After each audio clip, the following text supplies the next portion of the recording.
All right. Let's give this audio check. Let's give it a video check. How are we? Are we lagging? Are we not? How are we? Lagging?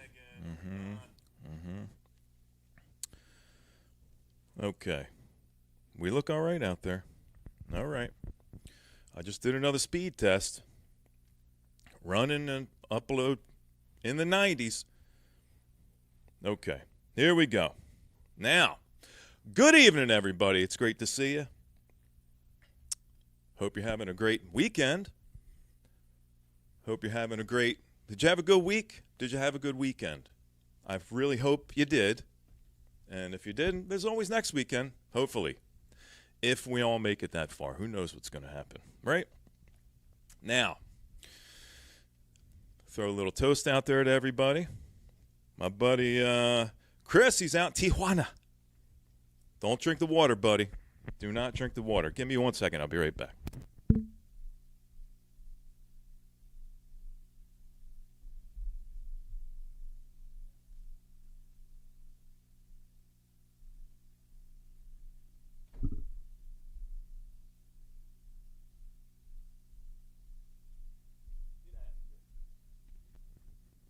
Okay, and we're back. All right. Where was I? Did you have a good week? You having a good weekend? I'm glad you stopped by. It's been a minute. We've got some really good music set up for you tonight. A little bit of early 70s Swiss transplant hard rock. I don't know if you ever know. Check, it's right there. It's going by on a screen. Toad, self-titled 1971. Probably, arguably, the best year in the history of man, including dinosaur times. Now, let's say hello to the people, and then I'll give you a rundown of what's been going on in the feller's life, kinda. I got some records down here to show you that I just picked up. Although it's been so long since I've showed any, I'm not even sure if I already showed you these records. So I'm going to show them to you, assuming that I never showed them to you. Having said that, there are a couple down here that just arrived. By a couple, I mean one. So, who's in the crowd tonight? Okay. Yeah, I may look a little disheveled. You probably wondered, he doesn't seem himself. He seems out of sorts tonight. Well, here the perfect timing. The planets just align perfectly. That the moment I start talking, my cat, Hannah, takes a massive dump. Thusly, the aroma will fill the entire house if I didn't go take care of the problem. Anybody have spiteful cats that shit just out of anger? It's just principally based cats. They don't like what you're doing. They don't like hearing you talk. They see you're going to start having fun, and they're just going to lay massive logs in there for you to have to go clean up or deal with the consequences. You know what I mean? Anywho, Chris is in Tijuana. Like I said, don't drink the water.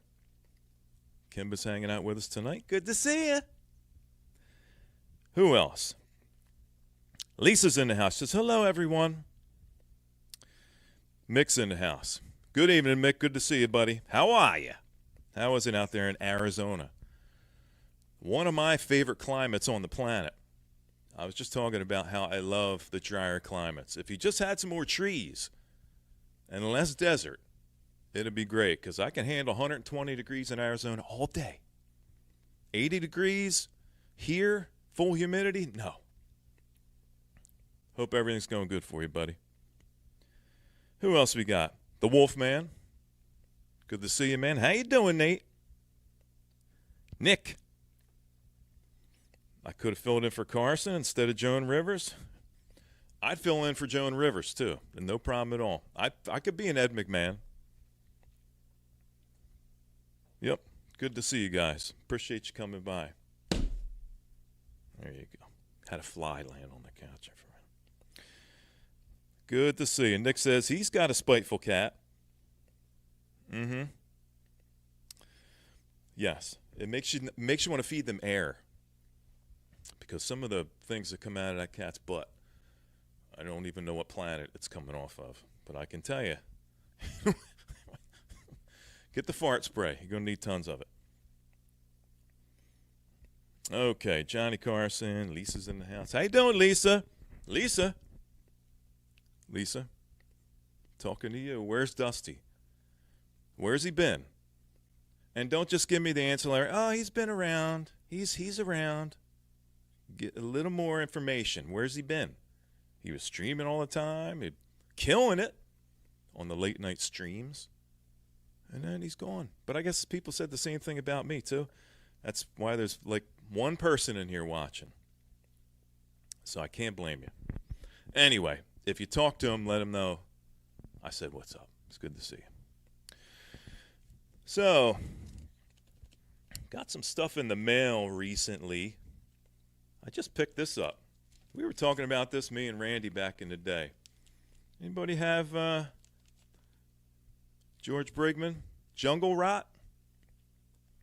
This has got kind of, I was kind of likening it to, it's got a Stooges vibe, but way more raw and lo-fi. I really like it. And Randy picked this up, I don't know, last year, year before, somewhere between, I don't know, a month and 6 years ago. We were talking about it, then he went and picked it up. And then I went and picked it up. So I'm looking forward to spinning that on vinyl. That's a pretty good one. I don't know if that'd be a Piper jam, though. I don't know if Vinyl Piper would like that. That's not Psych, Chris. So maybe you don't want to seek that one out. These came out on Universal. These official represses. Now, I don't know if I showed these, but I'm going to show them anyway. I'm going to pretend like I didn't show them. First, Zig, Danzig. Right? Take a screenshot of that and put it on your bumper. Yes, I picked up the first Danzig. I've got the third, Danzig 3, on a boot. There's the second Danzig, Lucifuge. Went to that tour back in the day. And this is on Rhino. Rhino, I picked this. This is a really good price. People tend to take duties on this, but I actually like it. Of course, it's not like top 3, Sabbath albums, but it's good. And I got it for a really good price, sealed. Now, here's something that I don't know if I showed this or not before, but this is going to be coming up in a future album spotlight.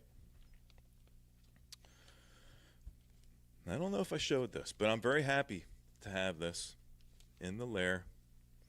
There's Boggy Depot. Yes, Jerry Cantrell, I love this album. This is an absolute masterpiece. And I can't wait to share this with you. 2 LPs. Green, I think. It's been a minute. Sounds so good. So good. Anywho's, that's what came in recently. Not recently. Future album spotlights. Yeah. Now, on to what we got going on tonight, like I mentioned. Says it right down there. Toad. This is the Akarma press. I know some people say A Karma. I say it's all one word. Akarma. You don't have to over-enunciate the A. It's Akarma. And I've been wanting this for quite a long time. And by quite a long, people throw that term around loosely, quite a long time. I've been looking for this forever. Well, I've got a CD of this I pulled down off like the WinMX days and LimeWire, whatever era. So actually, I've been wanting this for probably 20 years. And I picked this up recently in a package deal. This was sealed. And it came with the 45, the accompanying 45, which I will likely play for you and your listening pleasure at some point tonight, if you're nice. If you're not nice, I don't know. Anyway, this is the 45. It's got a couple omissions from the first album. Also, picked up their second album, which is All You Need. This is Toad, Tomorrow Blue. Not blue like the kind of blue that you're thinking. Blue, the color. Another great album. Not as heavy, not as intense as the self-titled, but nonetheless very good. Very, very good album. Looking forward to spinning that for you in somewhere in the future. I don't want to get caught up and say near future, and then, I'm going for another year. So I don't. What's up, Randy? Good to see you, bud. Yeah, I'm glad you like my package, Chris. Appreciate it, man. I get that all the time. Randy, did you see the Brigman I just showed? That's a question I got for Randy. Randy, do you have the, I know you got the Brigman, the George Brigman, right? Were you here when I just showed this? This is the special Rotten Jungle Splatter variant. So that's got a really cool splatter on it. I think Kim said it looks like a peacock's tail. Danny Walnuts. There's my man. Now we're starting to get a few people showing up here tonight. What's going on? It's almost like 19 people are live streaming tonight at the same time. I didn't look to see who was. I didn't look to see who wasn't.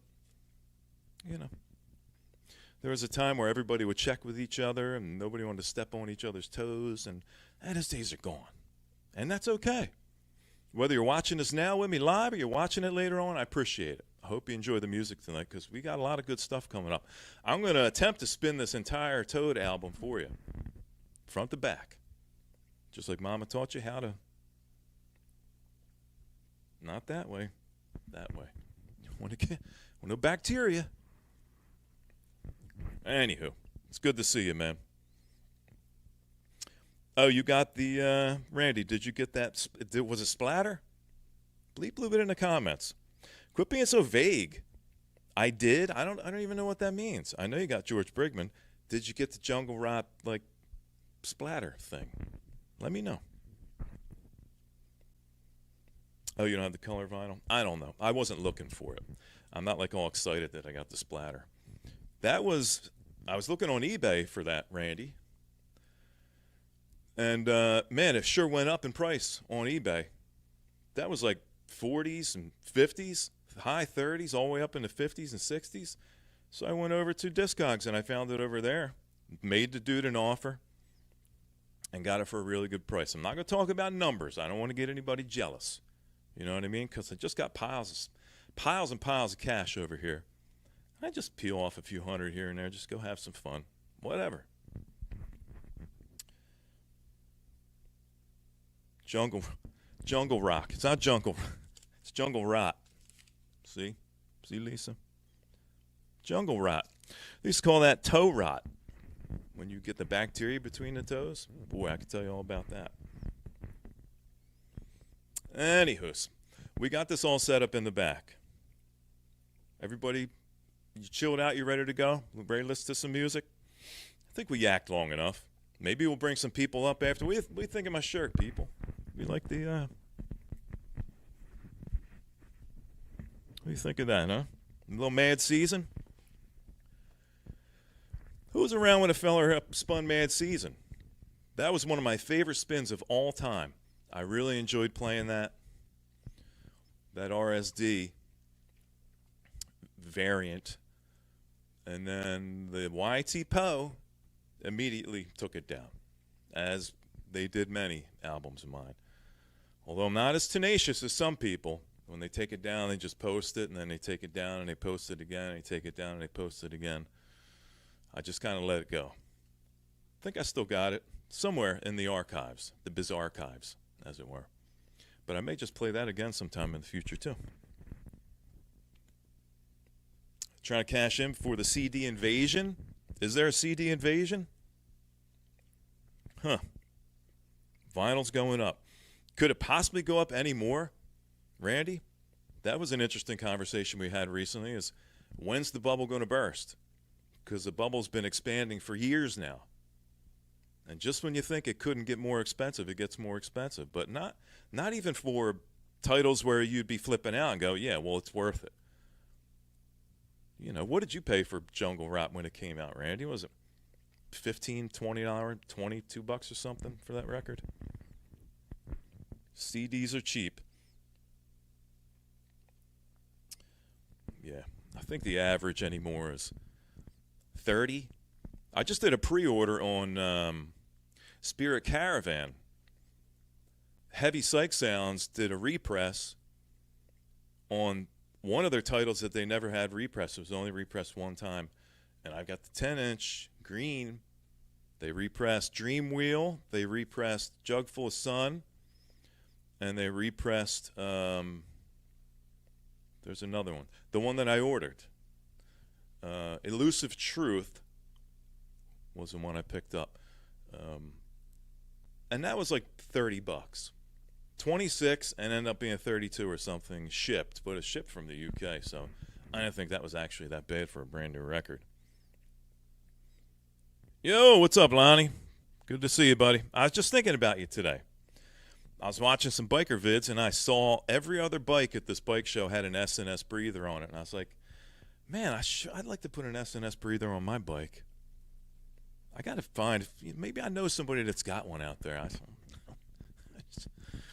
Anywho's, yeah, if you just showed up, you can probably read. I don't know. I'm assuming you can read, Lonnie. We're going to play some Toad tonight. Self-titled 1971. Self-titled. Betty is still up. Oh, did you, Nick? Awesome. Yeah, still got that Betty. That's my favorite. Anyway, it's good to see you guys. Why don't we get started and play some music? I could sit here and yak all night, but you don't want to listen to me. You really don't. I don't know why, but you don't. You don't. You probably got something better to do. Make some donuts, trim your nails, I don't know, pedicure, get a boil lanced. Anyway, tip back, Grandpa's old cough medicine and get yourself a smoke. Get yourself a get a little snow job going. Maybe huff some old air out of an old inner tube. I don't know. Drink water out of a garden hose. Live a little tonight, okay? Let's listen to some music. Toad, 1971. If we make it through the whole album, I will play the 45. Ready? Good. Let's do it. Good to see you guys. Let's have some fun.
been in the land of the golden water?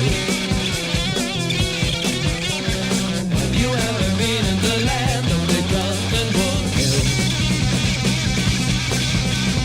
Have you ever been in the land of the golden water? Have you ever been in the land of the golden water? Have you ever been in the land of the golden water?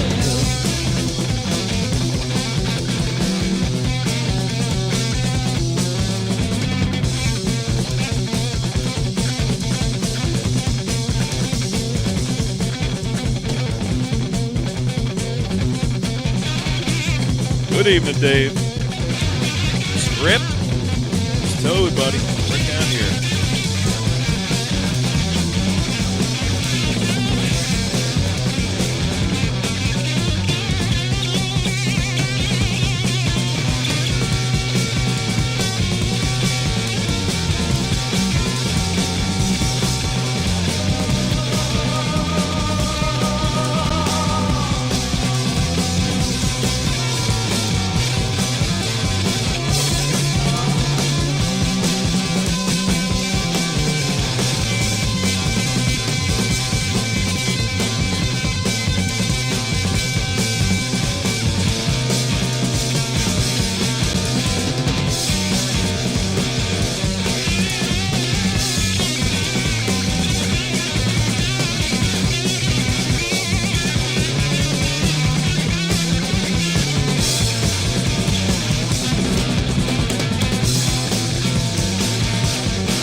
What up, Danny?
Got something to say? Yep. She just said that. That just happened.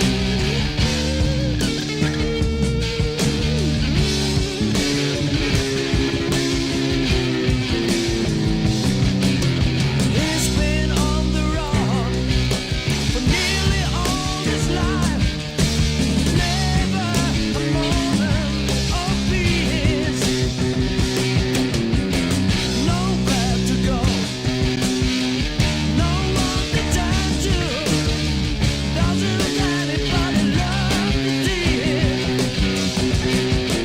Sleeping in the cold, stealing for a living. All he's ever felt is anger and fear. There he is. There he is. Good to see you, Dust. Maybe he'll die. Hang around. Come up later and chat with us, buddy. Let us know how you been. Until then, enjoy the music, man.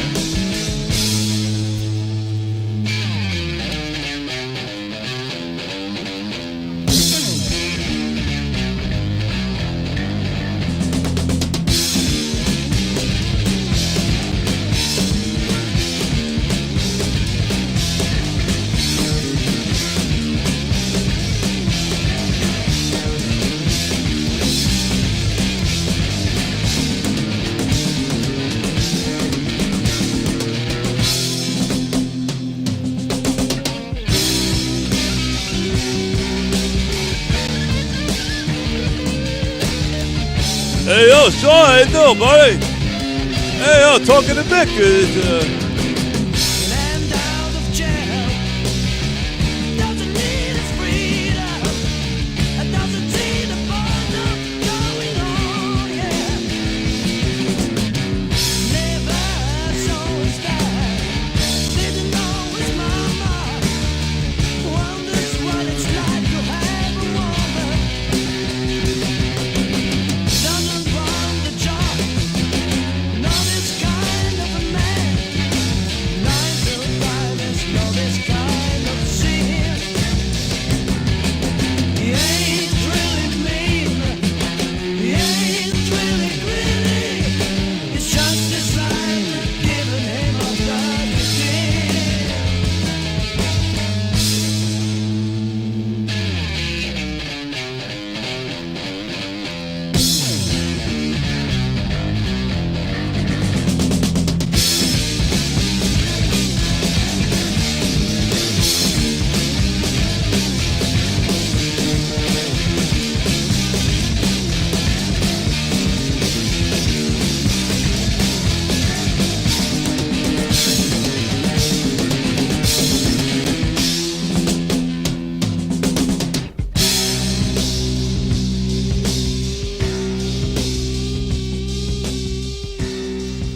Yo, Brian, what's happening, buddy? Good to see you. Griff, my man AG. We got another Aaron in the room. What's up, buddy? Yes, Brant's here. He's right over there. He's signing another picture for me. I'll shoot it right over to you, Aaron, and put it up in your shrine.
All right, there you go. That's side one.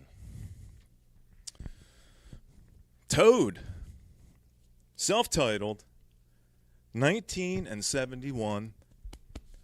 Bet you hear that? Best year ever in the history of man.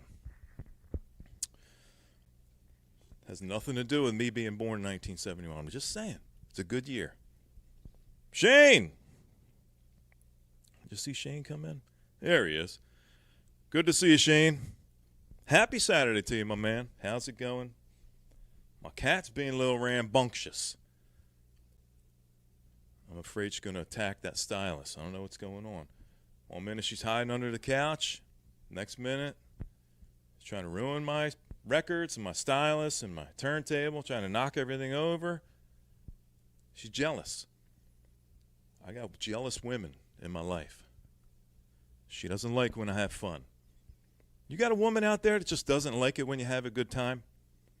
Just the mere thought, one word, just any utterance of an idea that you're going to go have a good time, and everything is ruined. They don't like it. Good to see you, Aaron. How you doing, buddy? Got Sean in the house tonight. We got Dave. Got Aaron. Shane's hanging out with us. Who else we got? Rando's hanging out. Got Dusty. Dusto's hanging out with us tonight. I'm assuming Lisa just yelled from across the bedroom, "Hey, Dusty!" Aaron wants to talk to you, man. He's got something to say. Because, you know. Do I have to spell it out for everybody in the room? I don't think so. Anywho's. We got side two lined up. What do you think of the band so far, people?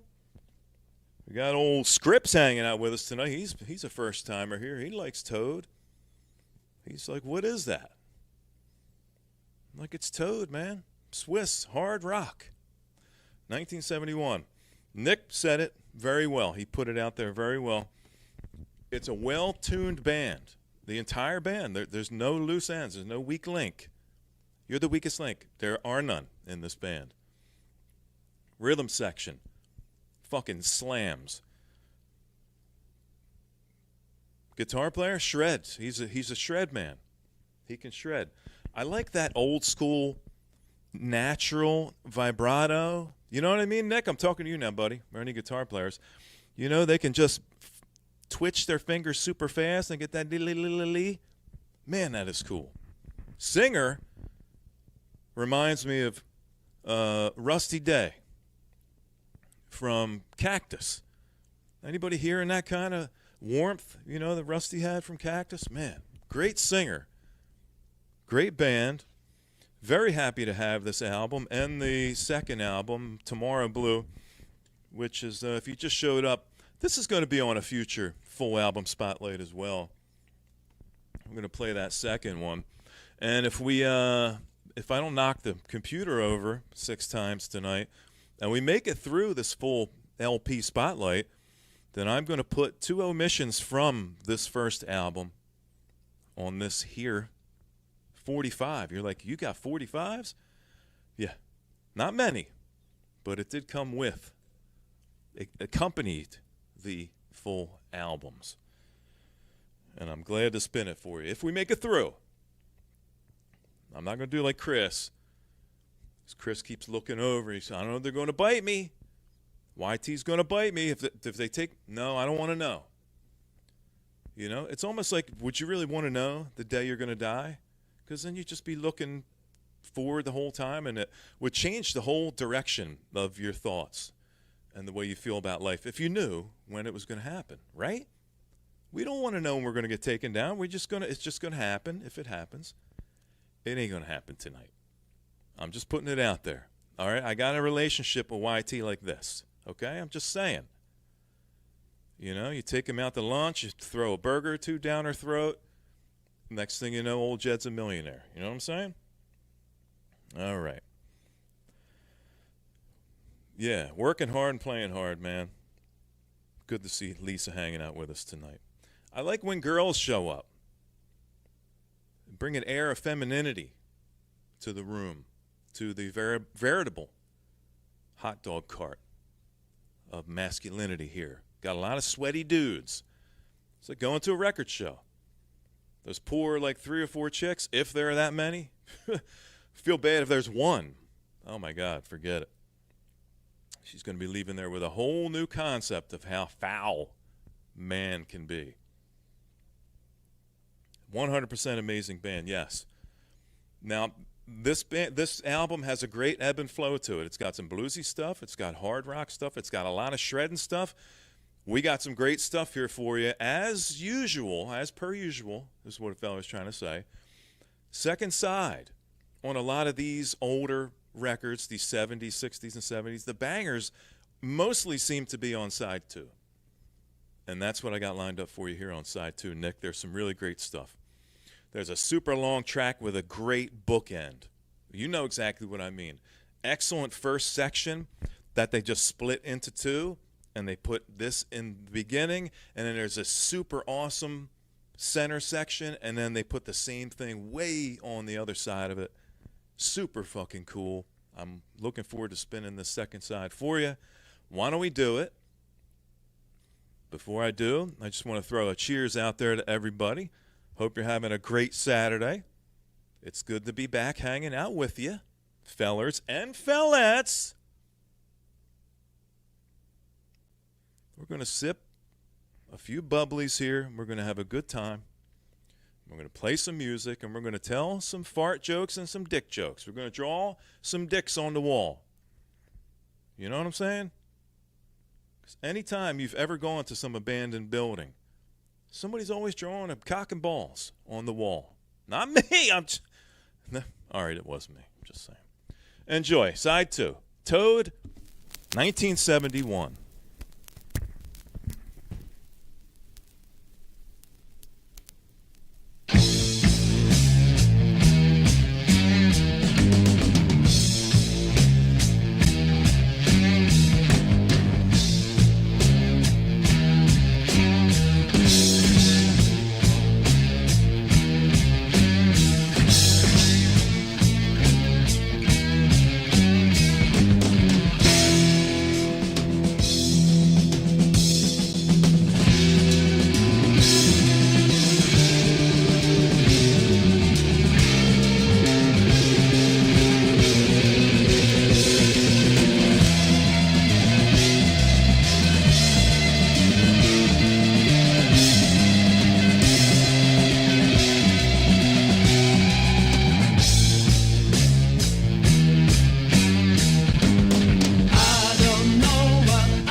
know why I'm like that.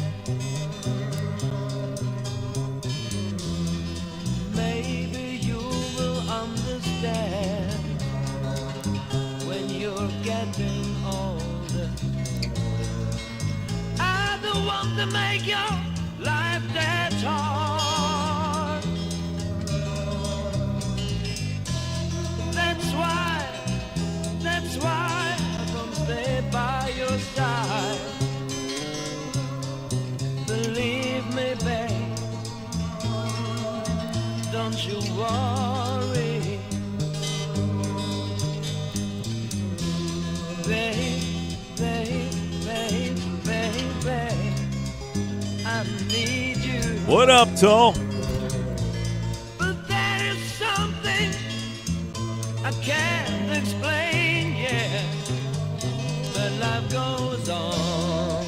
Life goes on. But life goes on. Life goes on. Believe me, babe. Life goes on. Don't you worry.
In the foggy morning, many people pass away, and many more awaken who will not last a day.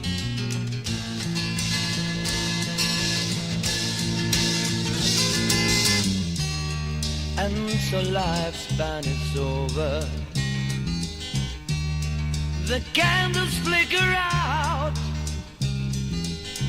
and many draw their last breath when the reaper walks about.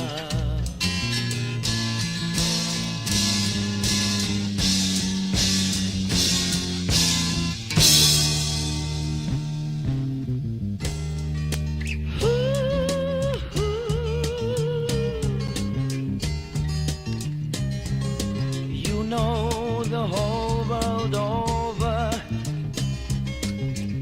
baby's about to die. They're dying from the first time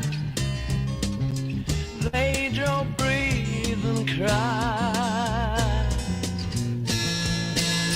Oh, yeah. No one stops to wonder, should it be this way? When the reaper sends the bill, someone has to pay. When the reaper sends the bill.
It's a ripper.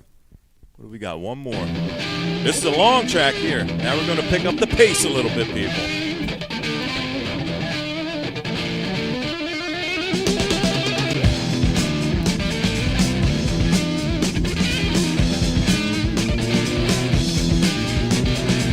Listen to that thing, that's the way it talks.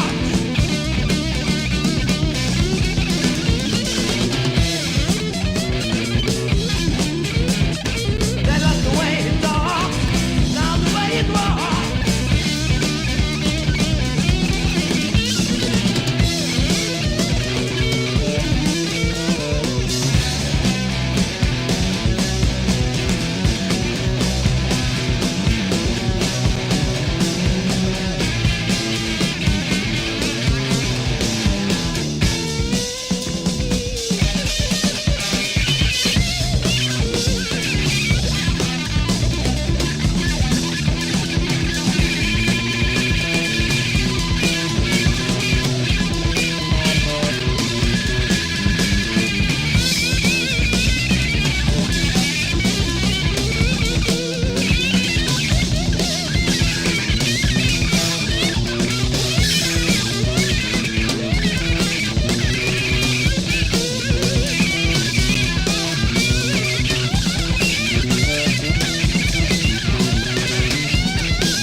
Drum solo!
I'm just catching my breath. After that solo, man, I'll tell you, if that's not the way to end every single classic rock album, I don't know what is. What you think, friends? Good album. Excellent flow. Excellent tracking. Excellent band. Excellent sound. It's a great sounding record. I love it. And like I said, it's been on my want list for many, many, many years. Many years. As a matter of fact, recently, I saw one of those, this happened 15 years ago on your Facebook, and it showed me listening to the CD, or talking about Toad. So I have wanted this album forever. Having said that, it is not cheap. And that's why it took me a little time to work some deals. I don't just like to take money right out of my pocket if I don't have to. I like to try to make a deal. So you flip over some records that you don't like anymore. In this case, I bought the Volto album. Anybody remember Volto? Danny Carey's project, a side project? Well, I picked that up, I think, around 2013 when it first came out. I only paid, I don't know, standard price, $20-25 probably. Well, it went for much more, let me just say. I was able to finance these 2 Toad albums and, like, I think 3 other ones with some other finagling and some other deals a feller made. That's where I get my satisfaction. It isn't about just peeling off dollar bills. Anybody with money can buy something, but it takes a certain kind of person to make a deal. And isn't that, for most of us, not all of us, isn't that where the real satisfaction and gratification comes from collecting? Not only the search, but you picked up that expensive, rare record, and you got it for a song. And every time you look at it down the road, you go, yes, I did that. I did that. So we got through that entire album. Let me check out the chat for a minute, and then I am going to play you the accompanying 45 with 2 omissions from the original album. So we're going to play 2 more that were meant to be on that album, but they didn't have room. Now you can listen to these and tell us, let me know what's on your mind. You think that these songs maybe should have been on the album? Maybe not. Let's find out. We'll find out in 1 minute. Right after I check the chat here. Oh, no. Tell I was all happy to see you and everything, and then you put down that kind of slanderous comment about drum solos. Because let me tell you, I think the majority of my collection is drum-centric. Hal Blaine. It's nothing but drums. Just saying. Just saying, man. Bobby, good to see you, buddy. Ain't these guys from Europe? Yes. Danny says he screwed up. Thought he got a deal on eBay. Turned out to be Kermit's Rainbow Connection. I don't know. I think that depends on the eye of the beholder. Because I'd love to have Kermit's Rainbow Collection. I was just hoping to bid on the Open Mind LP. Anybody know? Anybody hear the Open Mind? I think 1968 that album came out. Anywho's, I was following along with it for days. And then like 10 minutes before it ends, somehow the auction ended early. I can only imagine somebody sent a message saying, I'll give you $20 more if you end it now. And that's probably what happened. Good thing there's other ones out there. But there was this specific variant that I was looking for, a specific press. But we'll find another one. It's going to be down there on the road somewhere, and it's just going to have my name on it, and it's going to be meant to be. That's another thing I like about collecting. Don't be upset. Don't get sad, lament, angry, frustrated that you missed out on a record. There's going to be another record out there. It's going to come along. Guaranteed. Hal Blaine. That's right. It's comedy night here. Lonnie's on stage. He's spinning his comedic genius for us all tonight for no added fee. Why don't we get this 45 set up here? I think it's a 45. Hold on. Is it?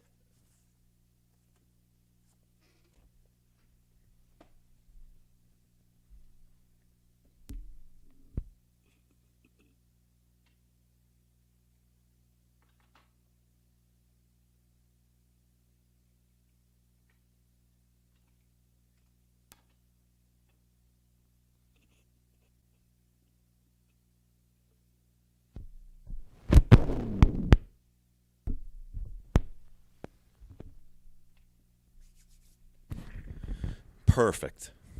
Absolute perfection. I'm going to quit my day job and just be a DJ. Just going to drop the needle in the wrong spot every time. From 6 feet in the air. Boom. Dagon, what's happening, buddy? Man, you just missed the whole album, dude. But here's the good news. Don't leave and stick with us because we got a few more songs we're going to play. But you can go back and rewind on it and listen to this album, man. Dagon, I know this is your jam right here. I know just enough about you to know that you'll probably love this album. If you don't know it, listen to it, because you will. Guaranteed. Good to see you, my man. Hope all's well out there. Now, I'm going to play you this 45. Like I said, these are omissions from the original album. Stay and Animal's World. Both great songs. Also got some other 45s down here. Some Toad 45s that came with the Tomorrow Blue, the second album. I haven't heard this, but this is apparently a, maybe Beatle guys out there will know that song. There's a song called Green Ham. Something tells me that's an old Fleetwood Mac song or something. I'm not sure. Peter Green song? I'm not 100% sure. And then there's a cover of a Beatles song, which is as close as I get to having anything Beatles on vinyl. I had some Beatles 8-tracks. I don't have any Beatles on vinyl, though. And then there are two omissions from the Tomorrow Blue album. No Need is actually a song that one of my past bands, we used to play that song, No Need. We also used to play a song by Toad called Vampires. That's on Tomorrow Blue. Anywhoos, Dave says he likes the drum solo on a certain Iron Butterfly song. I wonder what song that is. What would that song be, Dave? I'm struggling to come up with the name of that song. Gaba Sababa, something like that? I don't know. I'll tell you my favorite album. My favorite Iron Butterfly album. Ball. Fucking love that album.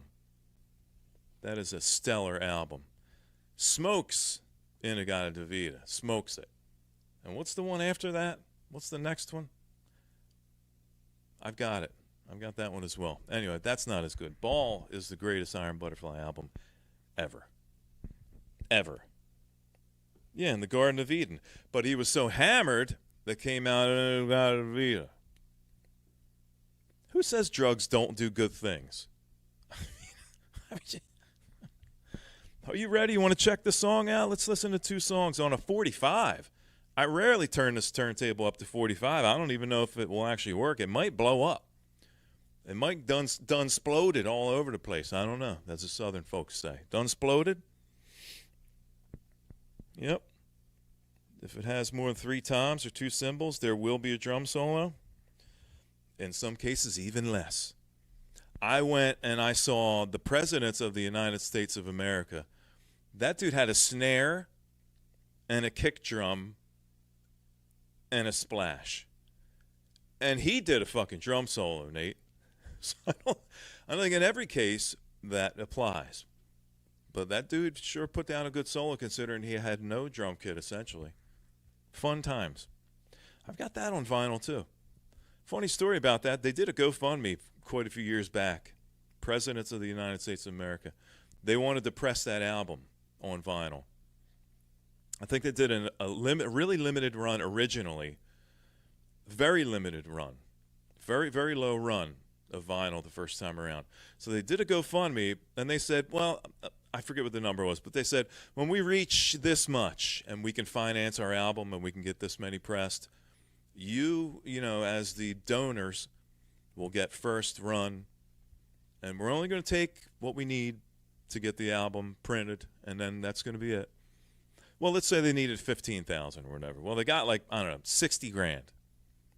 They didn't talk about anything they were doing with all that extra money. So I'm assuming they bought an island somewhere, and they're all living there talking about sitting on the back porch, talking about boll weevils and that kind of stuff. About to go see Doug's by the beach. Oh, yeah. Chris is. Isn't there only one dude, though? Isn't there only one? If it's Doug, is it a Doug? Is it only Doug now? And is it D-O-U-G? I don't know. I'm confused. Anyway, enjoy it, but I wouldn't suggest going on the beach without wearing closed-toe apparel. Don't go down there with any flip-flops. You end up with a needle between your toes. Like in that Charlie's Angel episode where she fell asleep and somebody shot LSD between her toes. And she went all wacky. Yeah. Only one guy, Mr. Doug. Sir Doug. All right. Let's listen to this 45 here. Enjoy yourself on the beach, boy. Let's check out these songs.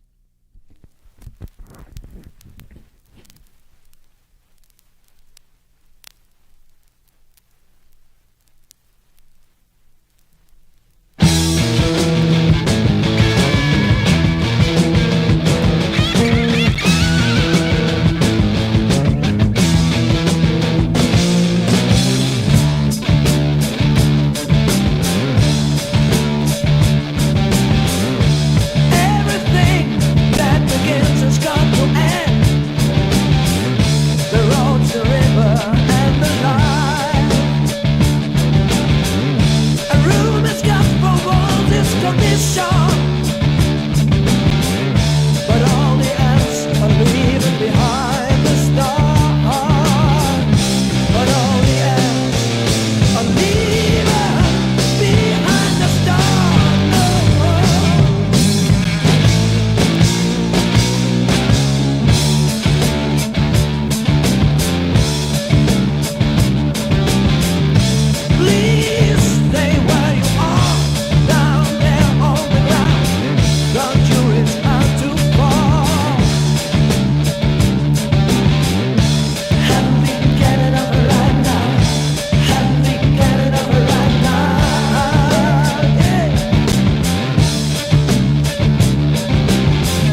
people.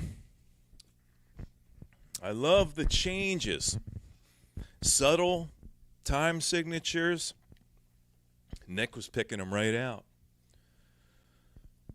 Subtle time signatures, excellent changes, bookend riff action, riffage. I love when they come up with a really hard riff and they bookend it. They put some really cool shit in the middle. An extended play in the middle, bookended jams. So fucking cool. Heavy, bluesy, some jazzy stuff. It's just all around an excellent, a very well put together band with great ideas. The second album, this Tomorrow Blue album, The Color, I'm looking forward to spinning that for you as well in the future. That's going to be another one. Now, I defy you, my friends. You can listen to this on the YT and other places, but I implore you, try to find another streamer that has streamed Toad 1971. I defy you. Try it. Try it. I'll eat my hat right here, right now. I like sharing the really good stuff with you, people. I enjoy it. I'm looking forward. Here's one I'm looking forward to. If you just showed up, this is another one that, you know, great fucking album. It's around, but take a look around. You'll see what it's going for. It ain't Peanuts, people. That's one I'm going to play for you in the future, too. I can't wait to spin that one. That's one I think I bought last year. And I just didn't get around to sharing it with you fellas and fellettes. That's going to be coming up really soon. It was a close first and second. I was right on the fence about whether I should play Toad or Boggy Depot, because that Boggy Depot album is so fucking good. There isn't a stinker on that entire album. Jerry just he knocked it out of the park, is what I'm trying to say, with that album. Now, played you a bunch of music. Let me see if I can throw a link out there. I'm going to put a link out there. I may regret this. I'm going to put a link out there. And we'll see who crawls out of the woodwork. Am I going to regret it? I may. I may regret doing this. Randy, out there, buddy? Come on up, Randy. Nate? Randy needs to come up. Nate needs to come up. Bobby needs to come up. I haven't talked to Bobby in forever. Chris needs to come up and do a live stream from the beach in Tijuana. Who else? Let's get Lonnie up here. Lonnie always talking shit. Always talking a pile, a mile-high wad of shit. Let's see if he comes up tonight. Or is he going to give us the old, oh, my phone, I can't get it to work. My mic, it's my cell service, it's my Wi-Fi. Oh, there's a triple moon tonight. Yeah, I can't do it. Anywho, whether it happens or nothing happens, it's good to see you guys, and I hope you enjoyed the music. Did you like it? Did you get your money's worth? That's the big question. Did you get what you paid for? I'd venture to say yes. Yes, you did. I'm glad to have played that for you. I can't wait to spin the Tomorrow Blue in the future for you. I can't wait to spin the Boggy Depot for you. Dave liked it. Dave, get your ass up here, sucker. There's my man in the back. Man, I ain't seen this guy in a fortnight. There he is. What do you say, Busy? Can you hear me? I can hear you. You sound great, buddy. All right, cool. Sometimes I don't get it right. I don't know which button to push or which button not to push. I don't know. It's like the old arcade games. You just hit every button and hope something good happens. I don't know. I started on pinball machines. Yeah. Well, don't tilt. Don't tilt the game. Don't hit it too hard. Well, that was called grunging, and you had to, some were not so difficult. I mean, you could actually put them on your shoes. We had all kinds of tricks. Look at this asshole comment. I'd only imagine I'd get this kind of douchey comment from Lonnie. I don't want to. You hear that, Bobby? Can you just hear it in his voice? I don't want to. I mean, it's his choice. You know what I'm saying? I know, but I'm allowed to make fun of him. Well, you're trying to force somebody. That ain't nice. I tend to be a little forceful occasionally. Yeah, that's right, man. You drummers are all like that, for fuck's sakes, right? You're so used to pounding shit with them sticks, you pound everything and everybody. That's right. Pound you into submission. Where'd Randy go? Is he sleeping? No, he's actually putting on some clothes, probably. Eh? How you been, Bobby? It's good to see you, man. Same old, same old. You at my age and condition, you wake up in the morning and that's good. That's a good day. That's good. That's good enough. Yeah. to actually wake up and go, oh my God, I'm awake. I'm actually still here. Well, it works for me. That's awesome. Any new scores? I heard you're diving deep into 45s nowadays, huh? I always have been, man. Yeah. I thought you were a 12 LP guy too. No. No. Well, no, I had LPs. I started buying 45s in 1959 or 1960, and they were cheap then, 19 cents, 25 cents, right? Yeah. And albums. You didn't buy albums until a little later. Are you getting a reverb? No, are you? Yeah, I'm hearing a reverb. Hold on. I can probably tune you up a little bit. Hold on. Not much, but see, I'm hearing a little bit of a reverb. That's okay. It doesn't bother me. It's all right.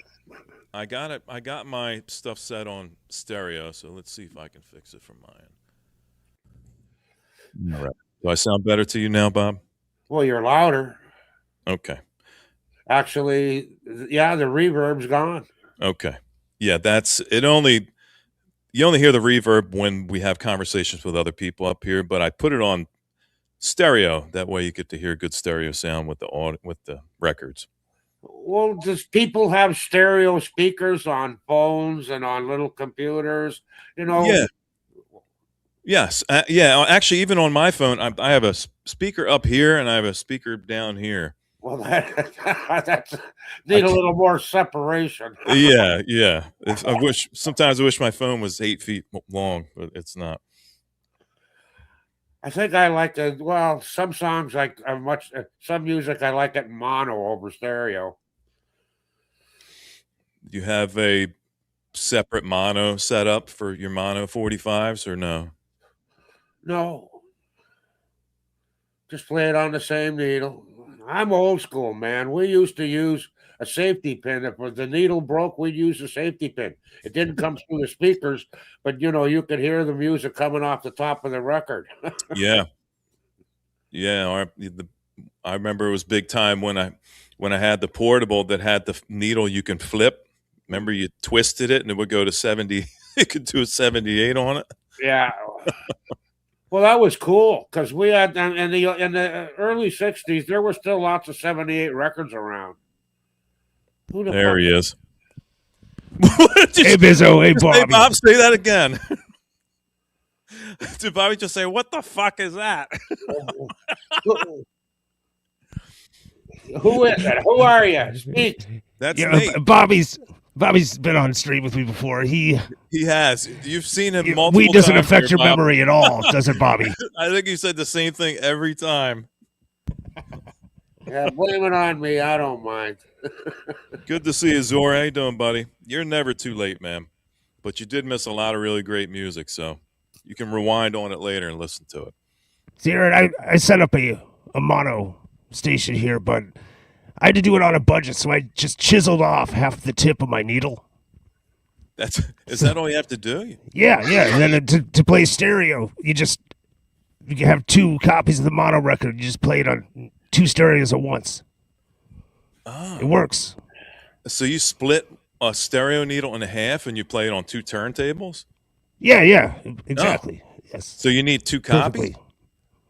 Yeah, it's You need gets 2 up there, stereo but copies to make up 1 mono? two copies of the mono for 1 stereo. Okay. All right. Bobby's enthralled with you right now, Nate. Technology.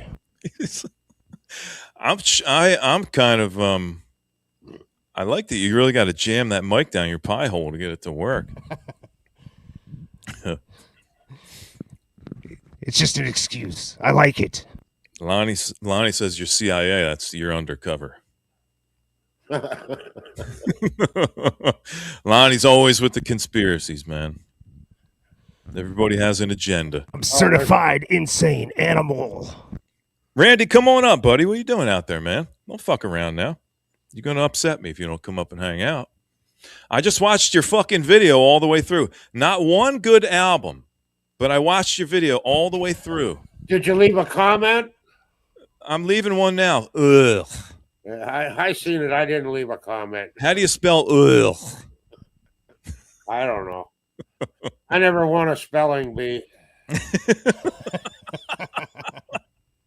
I finished second one time. That was grade 4, and then I quit. Grade 4? He finished second, but he was homeschooled. Did you quit school in grade 4? No. I stopped bothering, paying attention. In grade 4, I got 96%. So I figured I was a smart kid. I didn't need school anymore, right? So I just there having fun and shit like that, right? I listened to what the teacher said, but I never studied. I never did homework since grade 4. There's the link, Randy. Come on up, bud. I was just kidding about the records. They're not ugh. They're great. Actually, I didn't know. I only knew the Cramps. I didn't know the rest of them. But I don't own any Cramps. I get the Cramps sometimes, and I go, oh. Well, they're a good band. They got some nice stuff. You have any For Cramps? sure. Well, I did. But when I moved busy, I ain't seen you in a couple of years, I guess, really. And I remember when you moved. Yeah. I Oh, yeah? remember. Yeah. Well, I had to sell all my albums to pay for the movers. Did you sell LPs or 45s? No, I kept the 45s. The LP. Okay. I'm a 45 guy, man. That's what I grew up with. I got like 4,000 of them. I got a lot of rare 45s, too. Priorities. Do you buy any psych 45s? Any what? Psychedelic 45s? Psych era?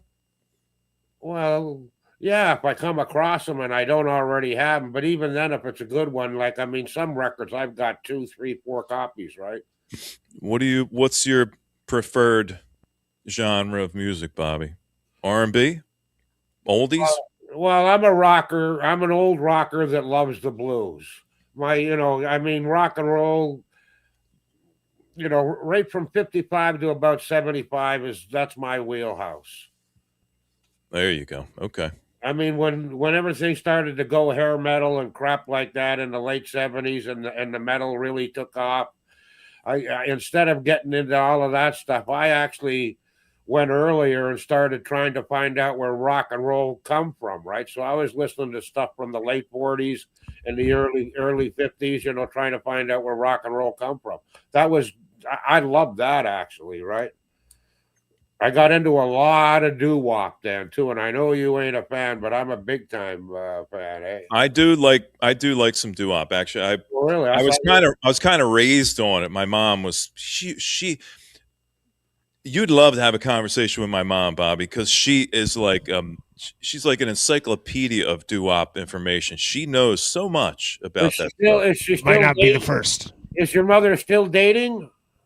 She's yeah, she even drives. Oh, okay. And you're right around the same age. She might be robbing the cradle with you a little bit, Bobby, but that's Well, I'm 77. Yeah. No disco. Yeah, right. Baron, no disco. Bobby hates disco. I mean, like every genre, even rap music, there's always a good tune or two, one or two tunes that are still pretty goddamn good. But I disco, I wasn't a fan of it. I had one brother though, my middle brother. He was right into it big time. He thought that Johnny Revolta was the best dancer he ever saw in his whole life. And he actually bought a white suit for fuck's sake. So he was weird, that brother of mine. My mom was talking about dancing. She used to be an excellent dancer, and she used to tell me she told me how she used to really break the balls of guys that thought they were cool, but they couldn't. Apparently, if you couldn't dance, you were lame. You were a lame duck. Well, I always thought that the best dancers are the best in bed.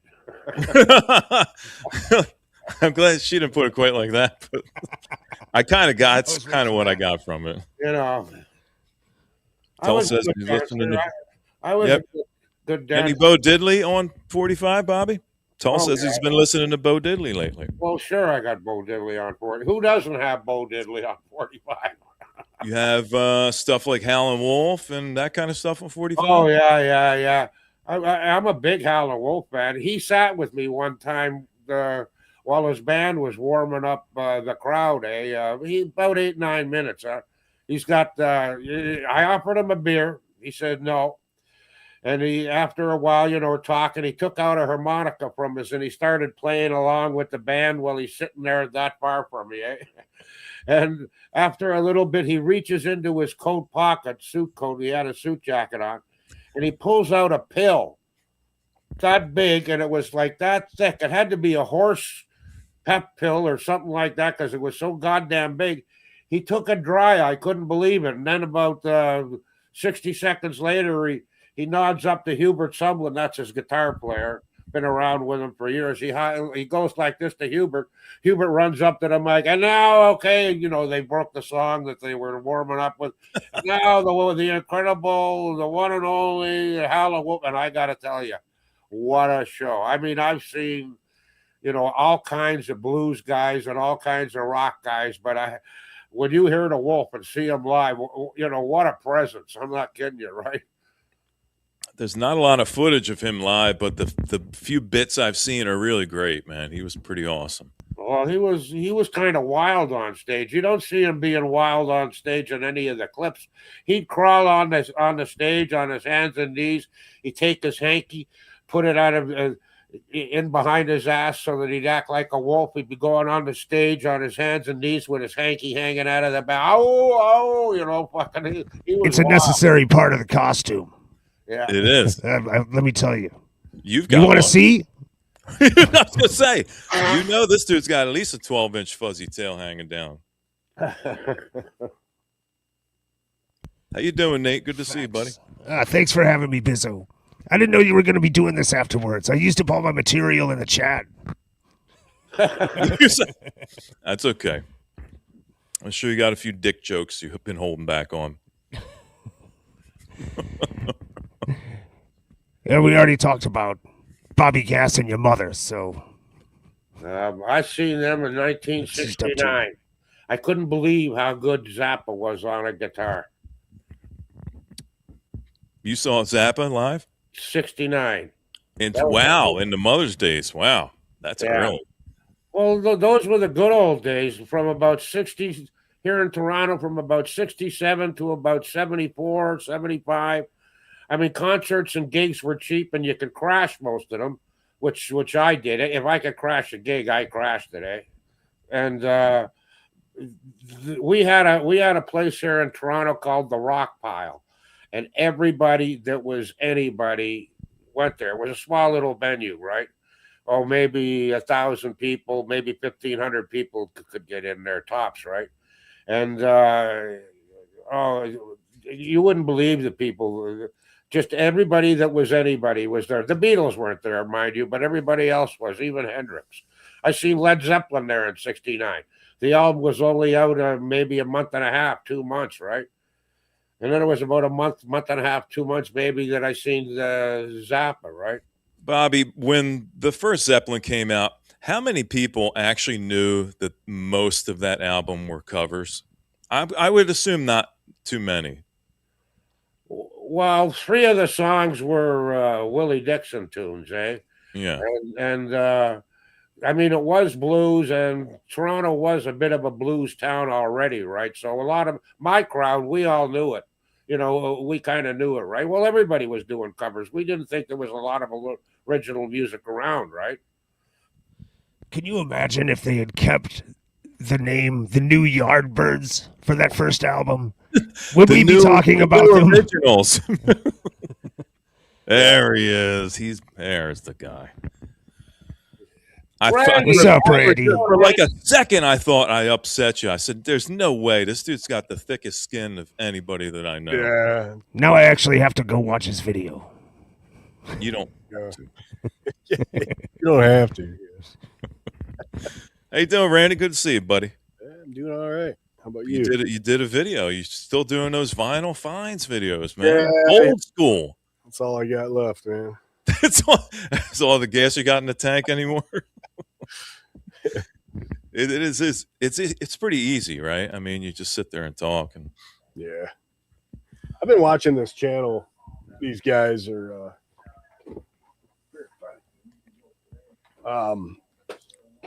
they're like band members. They're in Oregon, definitely in the band scene. And he comes home, he does like album reviews, like all the local music. He'll unseal a record and play it. But his buddy there, he's got like he talks like Froggy, you know, from the Little Rascals. Hey, you know, and it's funny, but these guys are getting shit faced on this Bushmills Irish whiskey, you know. Oh yeah, yummy, man. But yeah, they're just turning me on to a lot of cool music out there, man. You know, punk rock and stoner rock and everything that's going on out in Oregon, Portland. Very cool. Local music always. I mean, there was a lot of great music now as way back when that was only local. They never made it national. Yeah, There's all kinds of stuff like that. yeah, it's good stuff too. That should have been, you know. Well, where we are around the Great Lakes, me and you, we would have heard a lot of the same. But from let's say the northwest or the southwest, you know, we wouldn't have heard much of that, right? Yeah, yeah, you're right. So, what do you think about the Jungle Rot, Randy? Huh? I finally snagged it.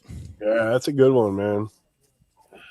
That's as lo-fi as you can get. You know? Yes. Oh, you now get what I'm on I'm board. saying about the correlation with the kind of the Stooges vibe, but real lo-fi. Yeah, I would say.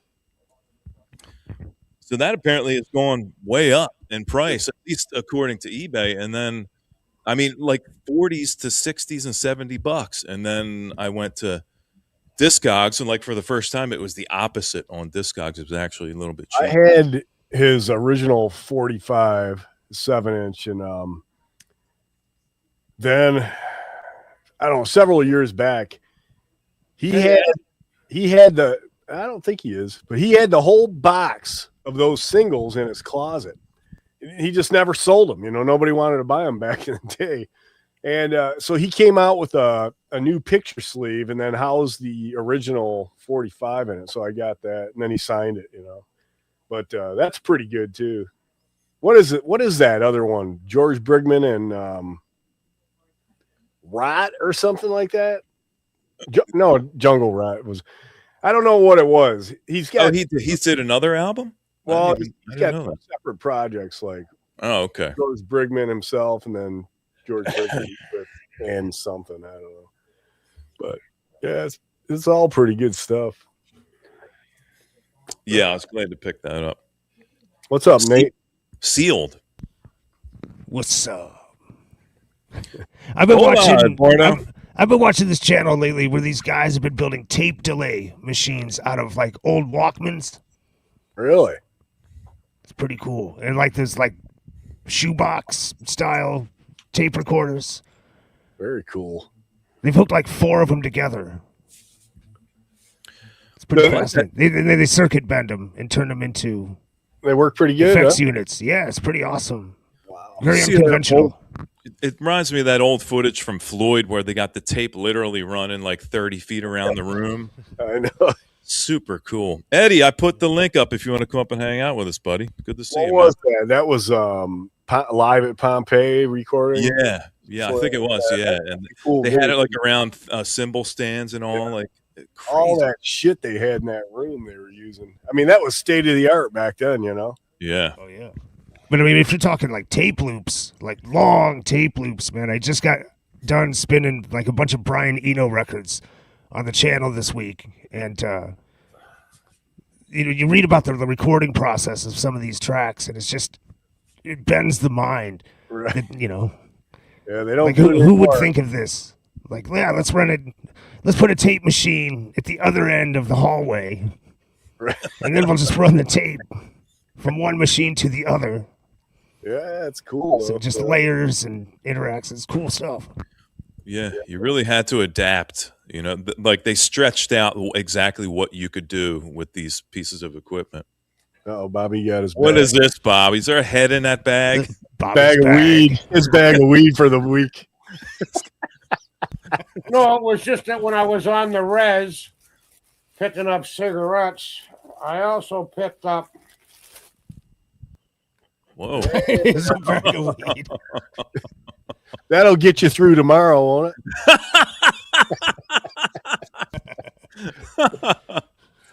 I'm a pot smoking fool, no question about it. So, how much is a bag like that? That's got to be what, half a pound? I don't know. I got it off a buddy out there, right? It was free. It's what? Peel off one of those buds. Let's see what this free weed looks like. It's probably Tonto's growing it for him. You know? That's where the extra 4 cartons of smokes went to. it's He always has great pot. probably some yard cabbage. Nice buds, nice little buds. They're sticky too. Buds that are sticky. I like buds that are sticky. That's that Mexican dirt weed. We used to call that bunk weed, man. Bunk. Pure brick. Eddie says the best weed is free weed. Yeah, for me, I wish that stuff was back, man. This new stuff is just too much at times. You know? Yeah, well, I also buy the the government pot, store-bought pot. Mix it up a little bit. I always get all kinds of different types, right? I mean, you can't eat steak every night. You gotta try roast beef and moose meat and everything else. I mean, if you're smoking the same shit all the time, it gets old. Yep. I think your camera just got a little stoned, Bobby. Your camera got a contact high. Oh yeah, I gotta change that. Just the smoke. It'll settle in a few minutes. I didn't mean to say coke. We're all I told Eddie coke on up. we're all seeing how Bobby's seeing right now. That's Bobby's world, right? I had cataract surgery a couple of years ago, so I see a lot better now. All right. I meant come on up, Eddie. I didn't mean coke up, Eddie. He's walking his dog. That's code. That's what I say. I'll be right back, honey. I got to walk the dog. Yeah. It's like, why do you walk the dog in the bathroom? Walking a dog. Fuck, you just open the door and you let him out, fucking walking a dog. And walking around with a bag, picking up the dog shit, you would never, ever get me. I still giggle when I watch them do that. Oh, man. Especially in the winter. I always wonder in the wintertime, Bobby, do they put it in their pocket like a hand warmer? Oh, God, I don't know. So cold. Please poop, honey. Please poop. Daddy's hands are freezing. Well, Texas is pretty flat, isn't it? I mean, Well, not West Texas. I think West Texas ain't flat. They got some hills out that way. Well, I don't know. Where's he at? That's a good question. Eddie, do you have those little baggies in your hand right now? Like they wear them like a condom, and then they pick the dookie up, and then they kind of roll like when you take a rubber glove off. Oh. I can't remember what state that is. Is it Missouri? What's the real flat state? Like Nebraska or something? This guy said he watched his dog run away for 3 days. Yeah, that'd be it was that flat. that'd be the Midwest, I would think. You know, Chucky! I know if you're up in the prairies, up in Canada, and you're driving across Canada, you know, you know, you're 2 days just nothing but dead flat everything, right? 2.5 days dead flat everything, right? When I was stationed out in where was I? Utah, and I was going to Korea, so I drove home to Michigan, and I drove through.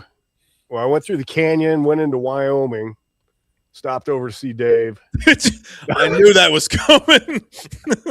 and then what is it next? Is it Nebraska next, and then Iowa, and then it was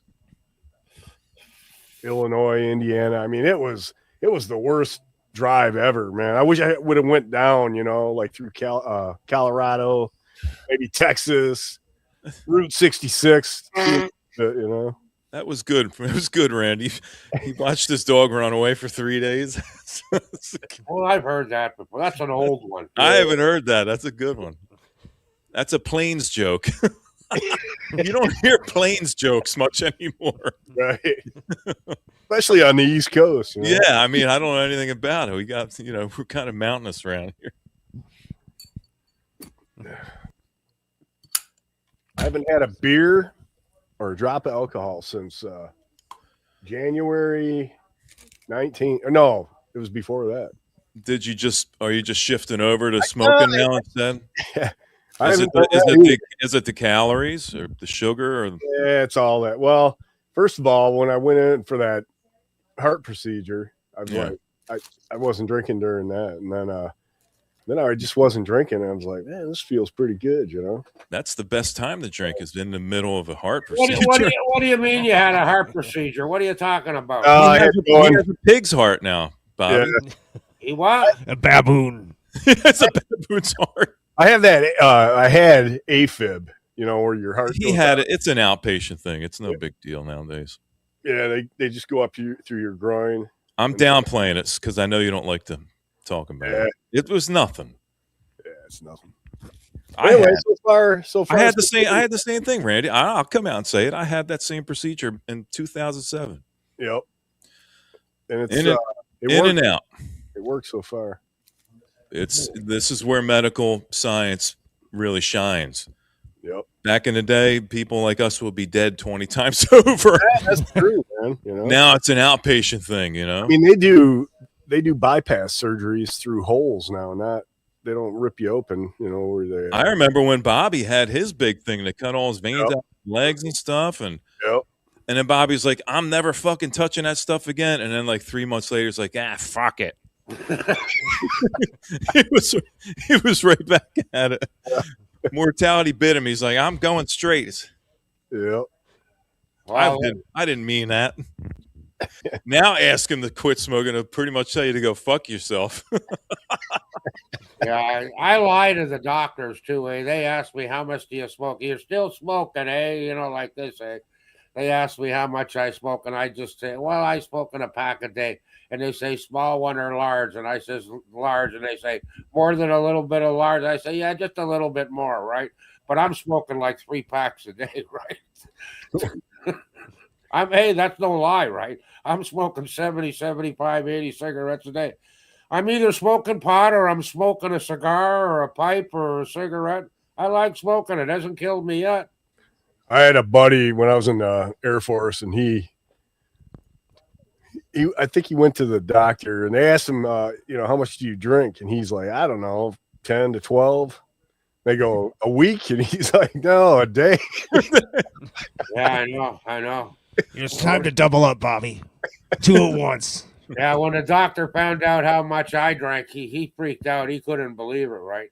I mean, you know, I started drinking. I mean, I was getting into liquor stores when I was 15 years old, I thought you were gonna say 7 or something. No. When I started hanging outside liquor stores at 12 and asking guys to go in, can you buy me? It was a Mickey of a 5-star whiskey. It was $2.35 for a Mickey. So I'd stand outside. Soon as school was over on Friday, I'd start standing outside the liquor store, and sometimes it'd be 5 minutes, sometimes it'd be an hour and a half before somebody bought me a Mickey. And then I'd take it, and Friday nights was dance night down where I was, and I'd go to the dance, and just outside the dance, I'd take the Mickey, and it was vodka, because you didn't want anybody smelling whiskey. I'd chug the whole, honest to God, I swear to God, I'd chug the whole fucking Mickey of vodka and then go into the dance, because I knew in 15 minutes I'd be partying. Bobby's 7. He's standing outside a party store. He's got a beard at 7, folks. So I Excuse me, sir. Would you please go to the store for me? He still sounded the same. Everybody makes fun of my voice. I don't think it's that bad. It's just Canadian. It's all right. Hey, vocal brethren right here. Bobby, I get 7. you. He had a Bobby, backpack. Bobby still has no idea what to think of you, Nate. I've never seen Bobby hold himself back so much, man. Hey, Nate, were you ever on Brother Brian's channel? No. Oh, because there was a guy that came in there with a mask one time. And, He had the silver mask on. and Brian was out of it at the time, but he's like, I think it was just him and Brian were up there. And he let this guy in from backstage, and the guy had a mask, and Brian's just like, "What? Who the fuck are you?" Oh yeah, I've heard about that. Yeah, that was before my time. But that was a night where he was Good inviting story. anybody up that wanted to come up, but he would just rip them apart when they came up. Who the fuck are you? He would paint his face, and he would chew on the microphone, and he put the camera in his mouth. Piss in the bucket. he repositioned the bucket. He put piss in the bucket. That's the famous pee bucket. That went on for months. Those were He did a lot of falling asleep too. Yeah, we used to. Me and Zepp, Vance, and a couple other people that would be in the stream, we would put bets on how long he would sleep when he would wake up again. wake up. I think Zepp or somebody nailed it right on the nose. Maybe it was Charlie was probably passed out too. It wasn't Charlie. Dude, did you see Charlie? What on? Like it was my last stream of the stream before. Did you see Charlie when he came up? It's like a completely different person. He's doing great. It's like we had conversations and he was lucid and he made sense. I was like, who the fuck are you? That couldn't have been Charlie. Did the pod people take this guy over? Was that when you had Piper on or no? He's a replicant. No, I think it was the one before that. It was one of the chats at the end. No, because we didn't have any people up at the end of the Piper one. Yeah, I must have seen it because I do remember him coming up lately on somewhere. God, he just pops out of nowhere though. You don't see him for 2 years and then. Anybody in the chat? Was anybody in the chat around the infamous Charlie falling asleep on the porch and he was choking to death on his own tongue? Anybody remember that? I was here. You were there. Yeah. Were you there, Nate? That was the very first episode of your shows that I've seen. I showed up for that. To this fucking nightmare. It went on for like. Somebody was like, "Man, somebody's got to call somebody to get him some." Yeah, it's like, what do we do if somebody dies during a stream? We're making fun of the guy, Yeah, because I at one point I kicked everybody out, and we just kept Charlie up there for a good 20 minutes At least. sleeping. It's still up, although I don't remember what one it was. If there are any historians out there that remember what episode that was, Well, it was during COVID, so. oh Lord, what? I think it was a Cerberus session.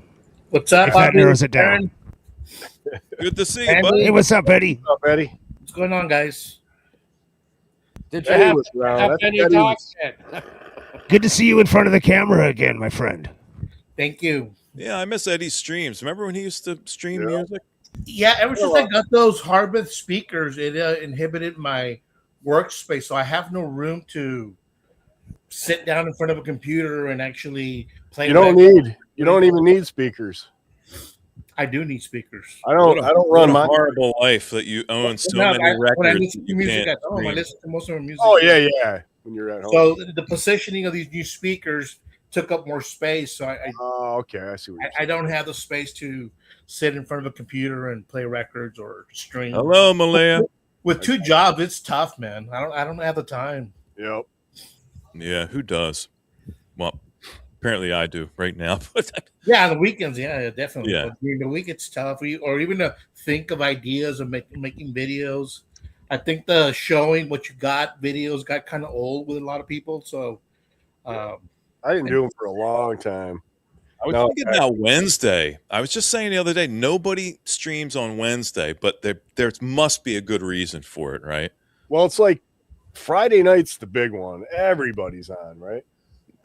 Saturdays are pretty dead. Well, since you came back, but other than you, nobody's doing it on Saturday. There's nobody else doing a Saturday thing? Saturday, Well, no. Mikey- Come to my Mikey- channel on a Wednesday, Bizzo. Damn it. Yeah, what yours? Still doing streams, Nate? The stream started at like 1 a.m. or something. Hold on. It's not that late. It's pretty late. I usually go to bed at around 9 on school nights. I guess it'd be You know? 11:30 for Eastern time. Yeah, it's pretty late. 11:30 is when you stream during the week? Well, your time. 10:30 for me. It's a nighttime stream, 11:30 for me. Are you but Central? I got a daytime thing now too. So I was gonna say you're on. somebody stop me. All right. Do you streaming every day? Twice a day during the He's week. the new Rachel. He's a- Oh man, you're gonna saddle me with that? Come on. it's absolutely Nate has nothing. He's completely devoid of any response from that comment. I'm kind of shocked because Zora's saying the same thing. Saturday's prime pickings. It's a Saturday like when most people are hanging out, not doing much. Saturdays you're busy, right? It's typically the only day that I have free. Really? Yeah, I mean I'm slammed all week, and then it's either Saturday or Sunday, depending on what day I kind of coordinate the things that I need to do for the following week. So I either push it for Saturday and Sunday. Hey, that band you were in, did they fall apart? Are you still playing and jamming? No, I'm not, because it's hard, man. Especially the older the people get. I see these bands that got like 8 and 10 members. I was like, how the fuck did these people even get together for practice? Because we had 3 people and I couldn't get at least one of them every time to show up. And half the time it was his fucking house and he wouldn't show up to practice. People get weird, Bobby. They've got wives now. They're overbearing. Go do your little band thing, and they fucking degrade them and make them feel bad. So you're leaving your kids so you can go jam and drink beer with Yeah, your well, friends. You like to play, so you got to find that someplace, man. Maybe I don't know. Do they have an open mic or something like that? Some bar, someplace where you can get up there and pound the skins? No. No. Not open mic that want to play Voivod. Yeah, I mean, if I wanted to do comedy night, I could do open mic. Well, I was just thinking. You see Harry Brazier, he does that, right? He has an open mic thing. Yeah, those are mostly like blues. Yeah, but those guys play lame music. Do a comedy act. Bring the drums. You can do your own rim shots. Well, with Busy, you're going to get the heavy metal. You know that, Eddie? Maybe even a fucking drum solo. I just kind of gave up with the whole thing because it's so difficult to get people together. And it seems like the older we get, there's more reasons to not do it. That's a young man's game, man. Well, you I got think it's other a interests too. Once you get older, the passion that you had for things, it wanes. It really does, right? I am ready though. I'm primed and ready to go, but I don't ever see anything really Are you happen. as passionate about it now as you were, let's say, 20 years ago? No, but only relative to the idea that there isn't a band to have that outlet. Well, if you You go know? to like record stores, don't they have like a corkboard where they have like bassists wanted or drummers. I see that. Yes, they do. Yeah, and I've done that.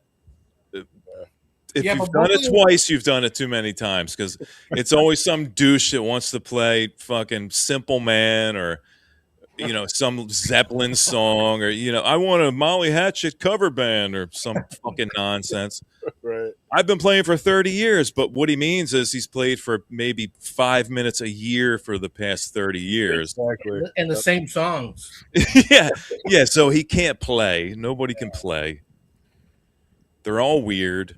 He plays the riff and that's it. All right. Hey, Let's hey, move on to Aaron, the next one.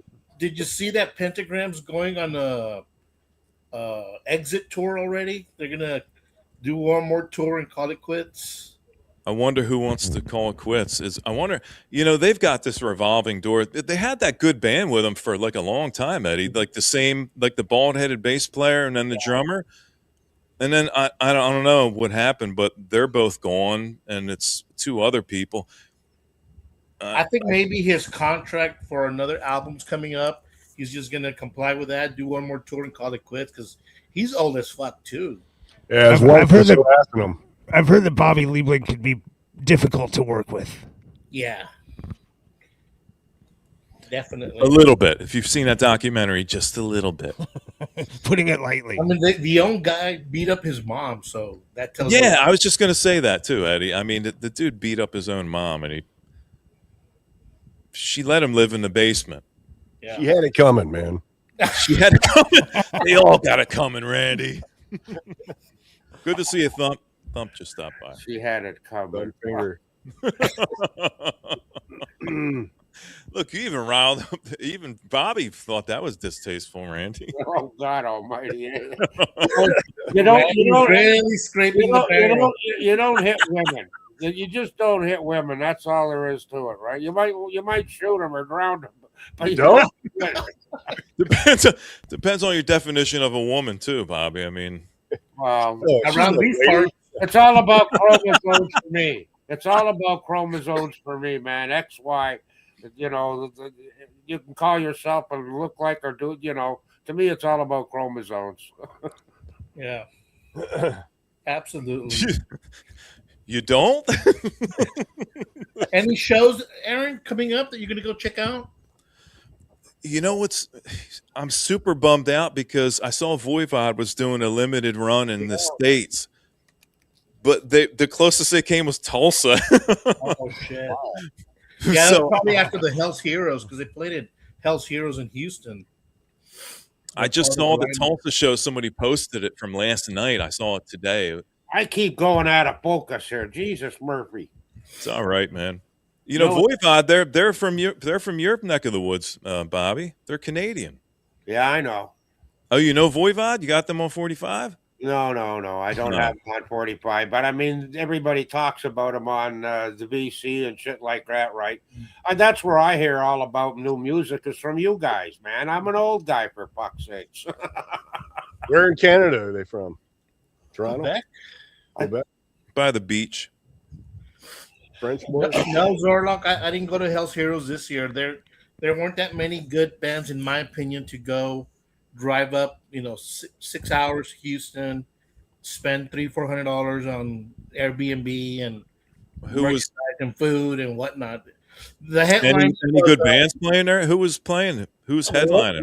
It was Loudness was one of the bands, and then the week of the show they backed out, so they got the guy that used to sing with Accept. He played an extended set. They extended it his set, and they got who else? Is that the Dirk guy, the German? Yeah, dude? Dirk, Oh.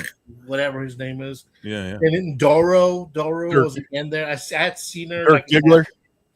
So Dirk Diggler. it wasn't Ever see that? like in Yes. previous years where they had like Sodom. The last time I went, it was Sodom, and the year before that, it was Triptychon or Celtic Frost, whatever the Love that. yeah. Triptychon's great. They play Celtic Frost halftime. All they played was Celtic Frost. It was an all Celtic Frost set. yeah. So that was my first one, and my second one was Sodom. They were the main headliners. But this year it was we just call them Roudness. Loudness. Did you call him Roudness back in the day? No. That's So it. I didn't go this year, but I did go see Nine Inch Nails at the beginning of the month. They were good. Did they play anything from the Tron? Yes, they actually did. Yeah, I Yeah. kind of dug that, man. That was pretty Yeah. cool. Yeah, they changed some of the songs. They had like this live producer performing with them, and he would remix the songs live while they were performing, and then Oh, they cool. changed them up, so it wasn't like you were listening to the album. Oh, was it a set with Boys Noise? Voice Noise. Yeah, there you go. Yeah. He's a good producer. I never heard of him, and he was good. Huh. He did his job. And then I've got tickets to go see Testament with Destruction and Exodus. That's coming up. What'd that cost? $50, Well, that's cheap then. That's cheap. Yeah, that is cheap. $50, $60, and then I'm gonna go see Hannibal the day after. What is that song that the preacher's on, Eddie? Hannity? Practice what you preach. Yeah, I love that. That when he screams that in the beginning, the preacher. That is good. Give us more. You have any of that? You have any Testament on 45, Bobby? The what? No, I don't have. I told you I don't have much of the new stuff on 45. It's all stuff from the 50s and 60s and early 70s. I got 4,000 of them though. Damn. Sam Kinison should have been a lead. I think singer. that's the Old Testament. I got the first 45 that was ever made, sold to the public anyhow. Yeah, I have the Tron, Soundtrack. the Daft Punk one. Oh, Yeah. I have that one too. I'm not crazy about it. It's not No? very Daft Punky. That's probably why I like it. But I'm still tripped up on. Wait a minute. Did you say that Voivod is from Quebec? I believe Quebec. so. Man, Yeah. that's crazy. So have I been saying it wrong the whole time? Is it Voivod? No, it's Voivod. Historically he's a time traveler. If they're Quebecois, then The Voivod is Voivod. a traveler of time. Quebec what it always had a translates lot to? of good bands. I'll Quebec tell you always- the best shows that I've ever seen live. I've seen a lot of fucking shows, man, and I can tell you historically and over time, the best band I've ever seen over time that has never degraded is Voivod. They've always fucking sounded awesome. Yeah. It's absolutely mind blowing. I mean, that they can sound that good. 40 plus years doing it, and they all sound fucking great, man. My Even only Snake, thing he is still like sounds I great. had this image of Voivod. I mean, the only image I ever had was their videos and then whatever magazines, and then you see them, live. That singer's a doofus. He's pretty goofy. He's got got a odd goofy stage presence, doesn't he? personality, I don't see the correlation. He's great, but he likes to dance around. He's a little goofy. Listen, guys, I'm going to take off. I got some things to do. I still got to do before I get busy tomorrow morning. You want to talk? We could talk about Bo Diddley if you're feeling out of here. Nah, he's staring at that bag of weed, man. Him and his camera are gonna get stoned. Breakfast. See you later, boys. Bobby, take care, buddy. Don't be a stranger, man. Every time you do it's Come on, Bobby, spit it out. It's Don't gone. get the point. I know the last Sounds like the last two or three uploads you had, I get them on there and then they're gone. All of a sudden you're gone 10 seconds later, and I couldn't believe what was going on. I figured I'd try again tonight, and you were okay. I don't know what was going on. I actually left a comment on one of them telling you the same advice I gave Randy a couple of years ago. No, you got to figure it out now. You get some kid from grade 4, just kidnap him and bring him in. He'll fix up your computer. I got a guy from grade 4. I got Vinyl Paper to help me. It's just the weirdest thing, Bobby, because sometimes when I do that, my live show, it sounds great, people are saying, and then the next time I don't do anything to settings or anything, and it's awful. Well, you got what happens there normally, because I've pushed a million buttons when it comes to that kind of stuff, and that's because you've got something on automatic.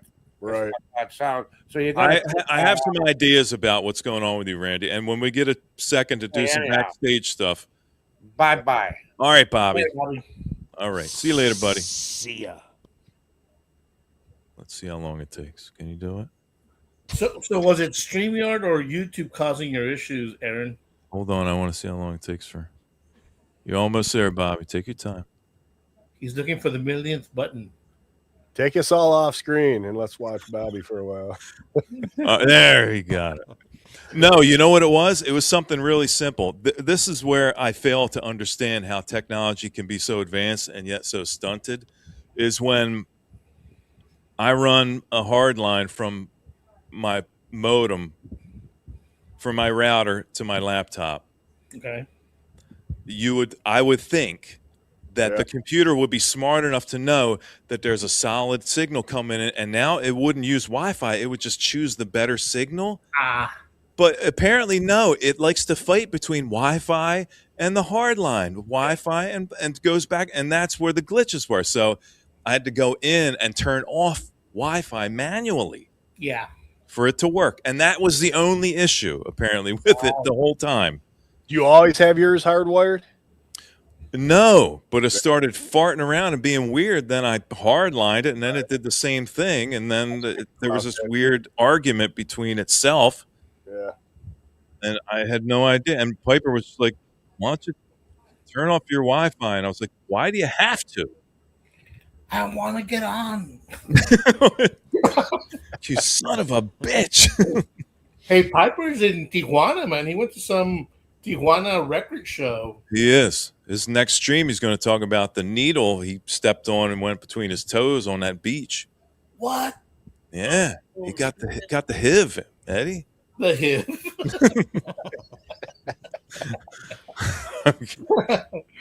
Oh shit, man. No, apparently he did some record shopping and he went to a concert on the beach with a Doug. Yeah, one of the Not the only Doug. Yeah. No Doug anymore. Did you dig Doug? I dig Hey, Doug you like Dugs. Doug, man? I dig Doug Dugs. Well, he Dig did. And Doug? dig Doug. Yeah, He they're good. found that one band, Taro de Mostaza, which is pretty difficult Mexican psych band to find. I have like a boot. What is it? What is it? How do you or how do you spell? it? JARRO. Oh no. And then De Mostaza, MOSTASO. There was another one he was showing. I've got the CD of it. I don't have the record, but Yeah, he's got a very serious collection, man. Oh, yeah. He's got deep pockets because he's got like yep. very expensive stuff. I met him in LA. I've met him a couple of times already. Yeah. And the first time I met him, he was in line at Safari because they had posted the night before some record that he wanted to get. So he was like one of the first ones in line to get it. Cool. He's hardcore Yep. for sure. How have you been, Randy? Been all right. I got my cat bit my arm, and Oh shit! you know it's weird. I came home last Friday, and for Michigan it was like beautiful. It was like 70 degrees, you know. So I opened the back door, opened some windows, and my little cat, he likes hanging out, you know. At the screen. He likes going outside when the weather's better, but when I'm on the porch, I just let him out, you know, in the backyard. But anyway, I go out there and there's a cat on the other side of the screen, you know, a wild cat. So they're going, you know, growling and shit like that. So I'm like, oh, fuck, you know, this isn't good. So I go to shut the door. And when I went to shut the door, he jumped up on the screen and then pounced on me. He's hanging off my arm. I mean, his claws are just dug into my wrist. And he just full bite down here. And then the next day, I'm like, man, my arm's hurting, you know. And then it was hot, getting hot. So I went to the doctor Saturday night, and they gave me some antibiotics, but these pills were like this big, man. I couldn't swallow them. I was like choking on them, literally, just like Howlin' Wolf pills. yeah. So I asked him, I said, hey, can I crush these things, you know, because I've never seen a pill that big. And they're like, no, you can cut them in half, but that even makes it worse because now you got the jagged edge, you know. Jagged edge, yeah. So anyway, I just told the doctor, I said, listen, you got to straighten this shit out. Give me something oral or a shot or something because I can't take these things. It went on 3 days before they called in a liquid, you know. Yeah. So I'm back on that now. But I got a pretty good sized ball right there, you know. Just what happened, one of the teeth marks. When was that? Week. I'm not sure what day it was, but I was walking and I hit one of the door jams, and the scab broke loose, and all this pus is just starting. Oh, I'm that's like, actually man, probably a good thing that After happened. that. I said, this isn't good, you know. That's what I was trying to tell the nurses, man. I said, I don't fucking think you get it, man. I was losing it, just screaming at these people. Charlie, I don't mean to interrupt you. Give me 1 second. Charlie, get up here, buddy. Here. Come on Yeah. up, Charlie. Anyway, But so you got an infection from this cat bite? yeah, my cat. Yeah. Allegedly. And he's like my best friend. He Allegedly. never bites you, but he was confused when I went to shut the door. He was just thinking, you know, Attack. it was the cat, you know. Yeah, he was in attack mode. Yeah. Your But man, dog- his eyes when he was like I said, his claws were dug into me. I had this lump here because I think he got my vein, you know, and he was the bleeding inside. But man, I looked at his eyes and they were just like the devil, man. Like fuck. So finally, I just kind of whipped him off my arm, you know, and then I just noticed tonight I had blood going down the door and then on the window. That was been there for 4 days now, or no, longer than that. That's a week. Yeah. Sword says you should change your name to Puss Wax 66. Yeah. But that's kind of it's going down, you know. It was pretty nasty there, but It But just it goes to show you. I mean, they're digging in those cat boxes Yeah, and they that's- got, well, that's they got it. turds all over their hands. And yeah, and the doctor when I went in, he said that it's a good thing you came in because these things can go south pretty quick, you know, because that back how long before you thought you figured out something was wrong and you should go? the next day, Saturday. Really? See, it was like 11:30, and our University of Michigan clinic I go to, they on Saturdays they close at noon, you know. So I hurried up and called because I didn't want to go to the ER and wait there for 10 hours, you know, on a cat bite. So the guys or the lady says, "Well, can you come in at 3:30?" I'm like, I didn't know you guys were open this late. She goes, "No, but we got an after-hour clinic." So then when I went in, they just treated it like they gave me. I was telling these guys when you were taking a leak, they gave me these antibiotics that were like fucking this big, man. I couldn't get them down. It was just in my throat, choking. You know, I got a couple down the first couple days, but then it was like panicking every time I took them. I'm like, man, fuck it. You know? Peanut butter, Randy. Yeah, that's what they said. Peanut butter really works. Yeah. Yeah, So at least if you're choking on anything, you're choking on the peanut butter, not the pill. yeah. Somebody said butter. Just Butter? Melted butter. I don't Nope. know. Have you ever given anybody an infection from a bite, Nate? Not yet, man. I brush twice a day. Although I probably could. I mean, I don't know if it comes through, but like the paint on these teeth are it's pretty grody. You gotta touch that up. You gotta man. repaint your it's teeth. The microphone scrapes over and over and over again. It just makes me look more and more decayed. Due to mask maintenance, I will have no stream tonight. Yeah. Hey Randy, how's work Tomorrow been for one. you? Has it slowed down? Has it picked up? We're pretty busy. Really? I'm doing a really cool job. Well, I'll be done tomorrow.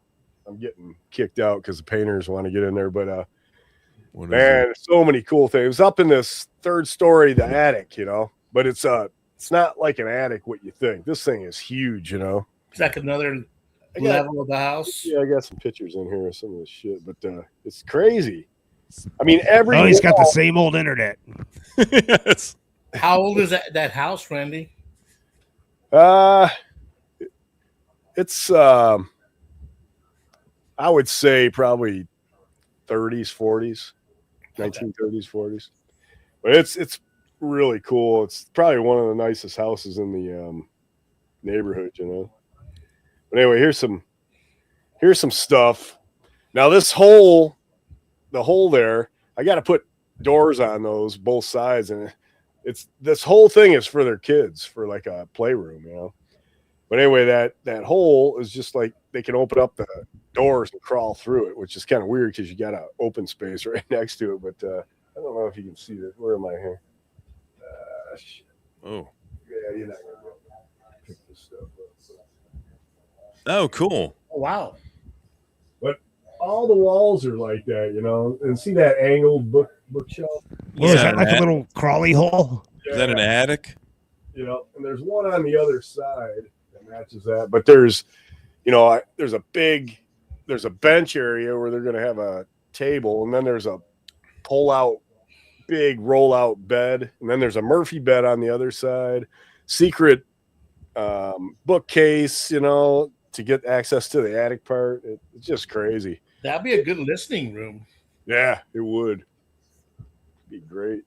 But How do you get your work, Randy? You just get referrals, or do you have somebody? yeah, that that's a makes you work? builder. I work for him a lot, you know, almost probably too much to where I put all my eggs in one basket lately, you know. But yeah, word of mouth. I get a lot of homeowner referrals just from trades I work around, you know, like the flooring guys. They say, "Hey, can I give your card out to people that need some work?" You know, I'm like, yeah. Charlie still. How about you? I was praising Charlie and his new, you know, vibe, but That 2600 baud modem is just, it's time to upgrade. He's back on the NyQuil. he got the DSL, man. Yeah, the dial-up. He's on the NyQuil. Hey, Aaron, how about you, man? Work's been steady? Steady enough. It's been picking up. Good. I'm working towards being a little more autonomous and not taking work from other companies. And lately, it's been good. So that's my goal this year, is to really not take any work from any other companies and just get work for myself, and that'll be it. What are you, Eddie? You're in medical, right? Yeah, but I'm an office manager. Oh, okay, cool. Yeah. I was gonna say cool, but sometimes that's probably not so cool, right? Well, I work for an orthopedic surgeon, so he's a specialist. Yeah. So all he does is, you know, hip replacement, knee replacements, amputations, stuff of that nature, shoulder repairs. You ever get any of the legs that he? Oh, yeah. I was going to say, does he ever ask you to help him if you're not too busy that day? Grab that saw, Eddie. I'm gonna hold him down. You start hacking away. But I do get to see some pictures of, like, you know, things that show up in the ER, you know, emergencies. Motorcycle wrecks are the worst, man. All right, that's So you enough. guys be careful out there, Aaron. Did I ever tell you the story about? I knew a guy that he worked within the medical trade just kind of loosely, and he would provide institutions and medical colleges with things to work on: an arm, a leg. Oh, okay. You know what I mean? That kind of stuff. So he would provide them with donated, you know, somebody donates their body to science. Cadavers. Yeah, people can donate their bodies to. And they would maybe need somebody wants thoracic stuff, so they'd send that part of the body to work on. Well, he shows up at this kind of central location where my buddy lived, and he goes, yeah, I'm just stopping on my way. I'm just going to have lunch here real quick, and then I got to head out. I got to drop off some stuff to a dental college. Ahead. And we're like, okay, what are you dropping off? He goes, you want to see it? And we're like, fuck yeah. Whatever. Like, stand by me. Yes. You want to see a dead body? He goes, come on out, come outside. What's in the box? So he backs the car in because it's on the street. So he backs it down the What's in my bag? He goes, I'm dropping these off at a dental college. And he opens up his trunk, and there are these 4 containers. And he opens one up, stainless steel containers, and it goes, and all the fog comes out of it from the dry ice. Brains. And it just kind of flows out. And we're like, what is it? And it just starts to clear. And it's heads. It's human heads. Yeah. He's taking human heads to the dental college so they can learn what roots and nerves look like, and teeth and gums. And he had 4 heads in the 8 back. heads in a duffel bag. Not What'd you 8, say? only 4. It was fucking wild, dude. Did you ever see? Does anybody know what the cover of Frizzle Fry from Primus looks like? You know that weird clay head where the teeth are all like. Well, they looked really distorted, and like one of the eyeballs was like popping out and everything, and it was wild looking, man. Well, I'm not privy to such cool things like that because we don't get those at the hospital. But when the doctor goes to some courses, they work on not live, but they work on. Oh God! Not that one. I just had a hangnail. The other left. Was he a freelancer? How did he get his start? Just rolling around town with a couple igloo coolers? Oh, the guy with the heads. Yeah, I gotta rethink donating my body now. No, he would take what donated parts and he would deliver them to different specialist colleges and that kind of stuff. You ever Don't ask watch any those, questions. Don't ask where they came from. Don't ask. But you know, I mean, some of those it's murder mystery shows, like unsolved mysteries. Yeah, well, they're kind of solved, but there was 2 guys that were just going around. This is back in the probably late 1800s or whatever, and they were abducting people and killing them. That's and a true story, Randy. And selling them to the hospitals, the doctors and shit. They This did went that on, man. They were doing like hundreds and hundreds of them. They were doing that in England, I believe. That's crazy. That's true. I think they even made a couple of movies. Yeah. About those 2 guys, notorious body snatchers. Yeah. Yeah. Invasion of the Body Snatchers. Yeah. I would donate my body. I mean, shit, I don't know what they can use, but like if they can use something, you can help someone out. Why not? You're not going to donate your left nut. It depends on what you want to do. You can donate it to the body farm, and then they watch how you rot away over time. Well, You ever see the body farm, Eddie? They just bury you like in dirt, like out back, and they'll like stick just your arm out of the dirt, or just your ass. They'll watch how your ass rots away over time, and it helps them with forensics to deal with when people were killed, and they know how like a timeline and all that kind of thing. Maybe I'll just donate organs. donate your record. What do you mean, like a Hammond organ or something? Well, if you donate your body, you can't have your cremated ashes pressed into a record. That's right. Hey, Charlie. Well, when they cremate you, your teeth don't burn all the way. They'll Right. sift through the ashes for the Yeah. teeth, and there's some other pieces of bones that won't fully turn to ash. Yeah. Right. They'll sift through them. Maybe Your if they take what Your they nuts can don't use. burn either. That's a little known fact is your nuts remain completely intact.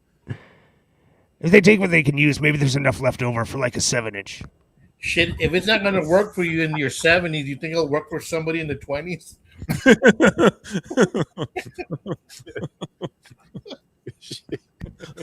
Here, have my dirty nutsack. Thanks. Donate my nuts. That's it. Only the left one works when it wants to. Oh man. So, Aaron, have you bought any new stereo equipment? You still have the same gear? No upgrades, no downgrades? I don't buy nothing, Eddie. I've got a good synergistic system, and that's the way it stays. Good. Yeah, I have less now.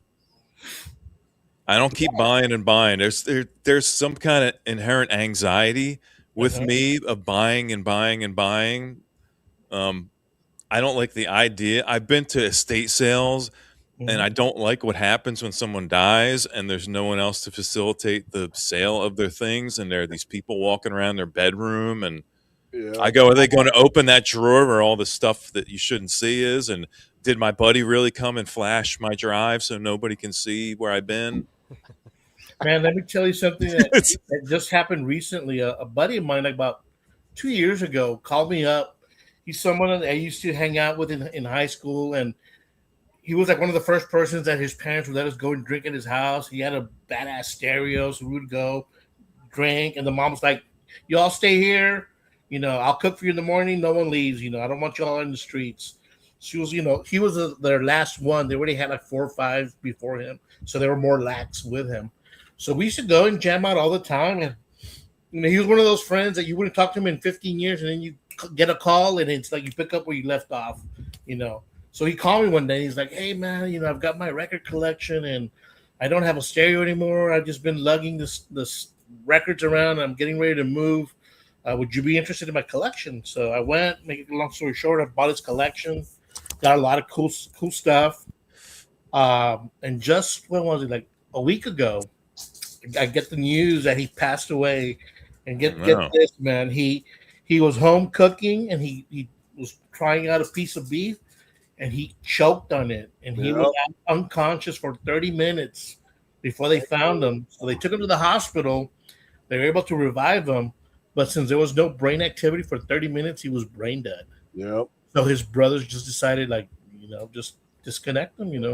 I work with a guy that God, that's a bummer. his brother-in-law died at the table choking on a piece of steak. Isn't that what you just said happened, Eddie? Huh? Yeah. Did you say he choked on meat? Yeah, he choked on a piece of meat. Yeah. God dang it, man. I mean, I don't know if he was cooking outside, inside, or whatever, but all I know is that when they found him, he had already been unconscious for 30 minutes. Can you imagine? He had just called me like the week before, like, "Hey, we need to get together." He used to work at the bridge as an inspector, so he had this weird schedule. Like sometimes he worked graveyard, sometimes during the day, and he'd be off like on Tuesday. So he's like, "One of these days, I'll call you so we can get together." Okay. I get the news. So, Boy, that's a bummer, Eddie. Well, yeah. I'll tell you, Bizzo, I've been going to estate sales, and I've been buying up every unlabeled VHS tape I can find in the place. Boxes at a time. Lots of bar mitzvahs, huh? Oh, man. Homemade porn. I'm getting these people's whole life story. What they watched. Where they picnicked. I've been showing the tapes on Twitch. Oh, you're twitching them. Wow. No. That's Yeah, awesome. don't VOD them. Times. You're not out to VOD them. You got to take them down when you're done. It's great. You never know what you're going to get. No. If it's a blank, unlabeled tape, stop somewhere in the middle. There was a You guy in town. I didn't know him, but the rumor was he was in his basement working on some kind of woodworking project, and his basement was flooded or there was water on the floor. And he was drilling some holes or something like that. My dad told me this. I don't know.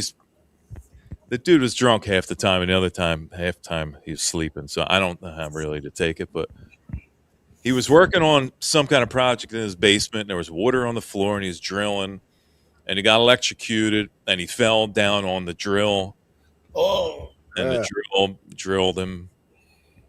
Mm. And every time I drive by this house, even to this day, I go, because it's like the only house like on the outskirts of town. There's like farmland and one weird house. Yep. And then you got to drive like a mile to get into town where any other houses are. And I go, that's the basement where that dude drilled himself to death. Man. Wow. You ever see anything really weird? I saw it. I saw a bunch. Man, I saw some That's crazy how you shit. do it, though. I mean, that's better than choking on a steak. I saw an accident once. I was on my way to work in the morning, Sucks Randy. way. You know, us blue collar guys, we get up early to go to work. And we're driving through some farmlands, and we come to a crossroads, and there's a car in the field, and there's another car in the field that slammed against a tree. And, you know, it's that quintessential, the tree turned the front of it into this kind of taco shape.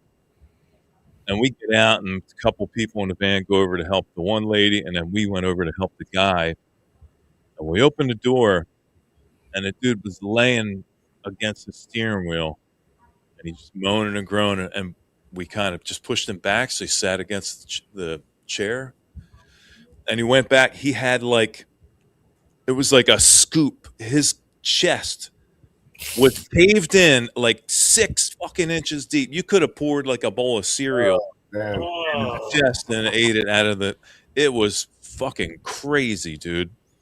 Jeez. And he was just like gasping and whining, and so I don't know what happened to him because there were no. This was pre-cell phone, right? And I guess somebody may have called somebody at some point, and they showed up, and then we just kind of left. But You might have imagine come back the- into imagine contact the with them. agony the guy went through all that time. huh? Imagine the agony the guy went Oh, through. yeah. Dude, I didn't know a chest could cave in like that, but apparently it must have hit his sternum and just broke all his the fucking rib- chest right the rib- in. I just shattered all the way around there. you know? Yeah. Jeez. Maybe he was in the stainless steel box in the trunk. I tell that to Kimba, and she don't even let me finish the story. She's like, I can't stop. I don't want to hear it. Oh, man. Nasty. All right, let's see. 5th time. Here we go. There we go. Charlie. Wouldn't it be great if this is just an animation that he has playing in like OBS? I think AI. Max Headroom. It's trolling you. Charlie Headroom. Okay. Try again, buddy. Eddie, okay, that's a little better. I was going to say, you're looking like Dolan there for a minute. Where you just, Well, I was kind of doing something here on my laptop. I was going to ask you, Eddie, we had, when I was young, my mom had a Chihuahua, Mm-hmm. and his name was Chicky. Cheeky. And that Chicky, like chick, Mhm. that motherfucker was mean. Yeah. Are your dogs, do they ever nip Well, at you? I like only you- have one Chihuahua. The white one's a Chihuahua. The other one, she's a mix. She's I don't know what she is. Do they get angry with you and like want to He's snap very, at you? not at me. Well, just depends how I grab him sometimes. Like when I'm trying to clip his nails, like I can't clip his nails. He won't let me. I need to take him to someone to get it done. But he's very possessive. He won't let the other dog get near me. And if he does, he lunges after her. Like he's very protective. What But do he's the getting- what do the vets do that you can't do? Is there literally like 6 people holding him down to cut his nails, or No, does I he don't kind of take him to a submit vet. I when take him somebody to a else groomer. touches him? I take them to a groomer, and I always tell them because if they bite someone by law, they have to put him under quarantine just to make sure he doesn't have rabies or something. So I always tell them, put a muzzle on him because he's not gonna let you. Like I took him to Petco one time, and the guy there, he's a professional. Yeah, I know the guy. He couldn't. He struggled like for 30 minutes. I go, you know what? Just forget about it. You're not gonna be able to. If you don't have that muzzle, it's not gonna work. And you need someone to hold him while he's got the muzzle so you can clip his nails. I seen this thing on Facebook the other day. There's like this guy built this. It's like a stand with an angle, and it's got like it flips up, and it's got sandpaper on the top. Oh yeah. So he taught his dog to, sand his own nails down. Then he opens the thing up and gives him a treat. So this dog's always over there now. He tried to Oh, Yeah. you better give him a treat pretty soon. He'll wear his fingers down, right? No, my dog's getting too old. He's getting to the point where he's starting to get like pre-dementia. Like in the middle of the night, he'll get up and he'll walk, and he'll just walk around. And then when he's ready, he'll come back up. He'll do that like 3 times during the middle of the night. How old is he now? Well, I've had him for 7 years, and he must have been 2, so he's probably like 9, hitting close to 10. What's the average span for? Usually about 12, 13 years. Oh, really? Oh, okay. Not too long. No. No, that's interesting. Larger dogs live longer than smaller dogs. They're high. I'm assuming because they're high strung, right? That's probably why. Well, their metabolism is a lot faster. Yeah. In small general. hearts. Yeah, it's kind of like a cat. You hear their heart when you listen to their heartbeats, like boom, boom, boom, boom, boom, boom, boom, and they're like sleeping. Yeah. Yep. Okay, let's try it again. Here we go. Charlie, what the fuck, Come man? on. Did you pay your rent this month? I thought Randy- you said he had his shit together now. I did. Pre-NyQuil. I did say that. He's still stealing his neighbor's. He is.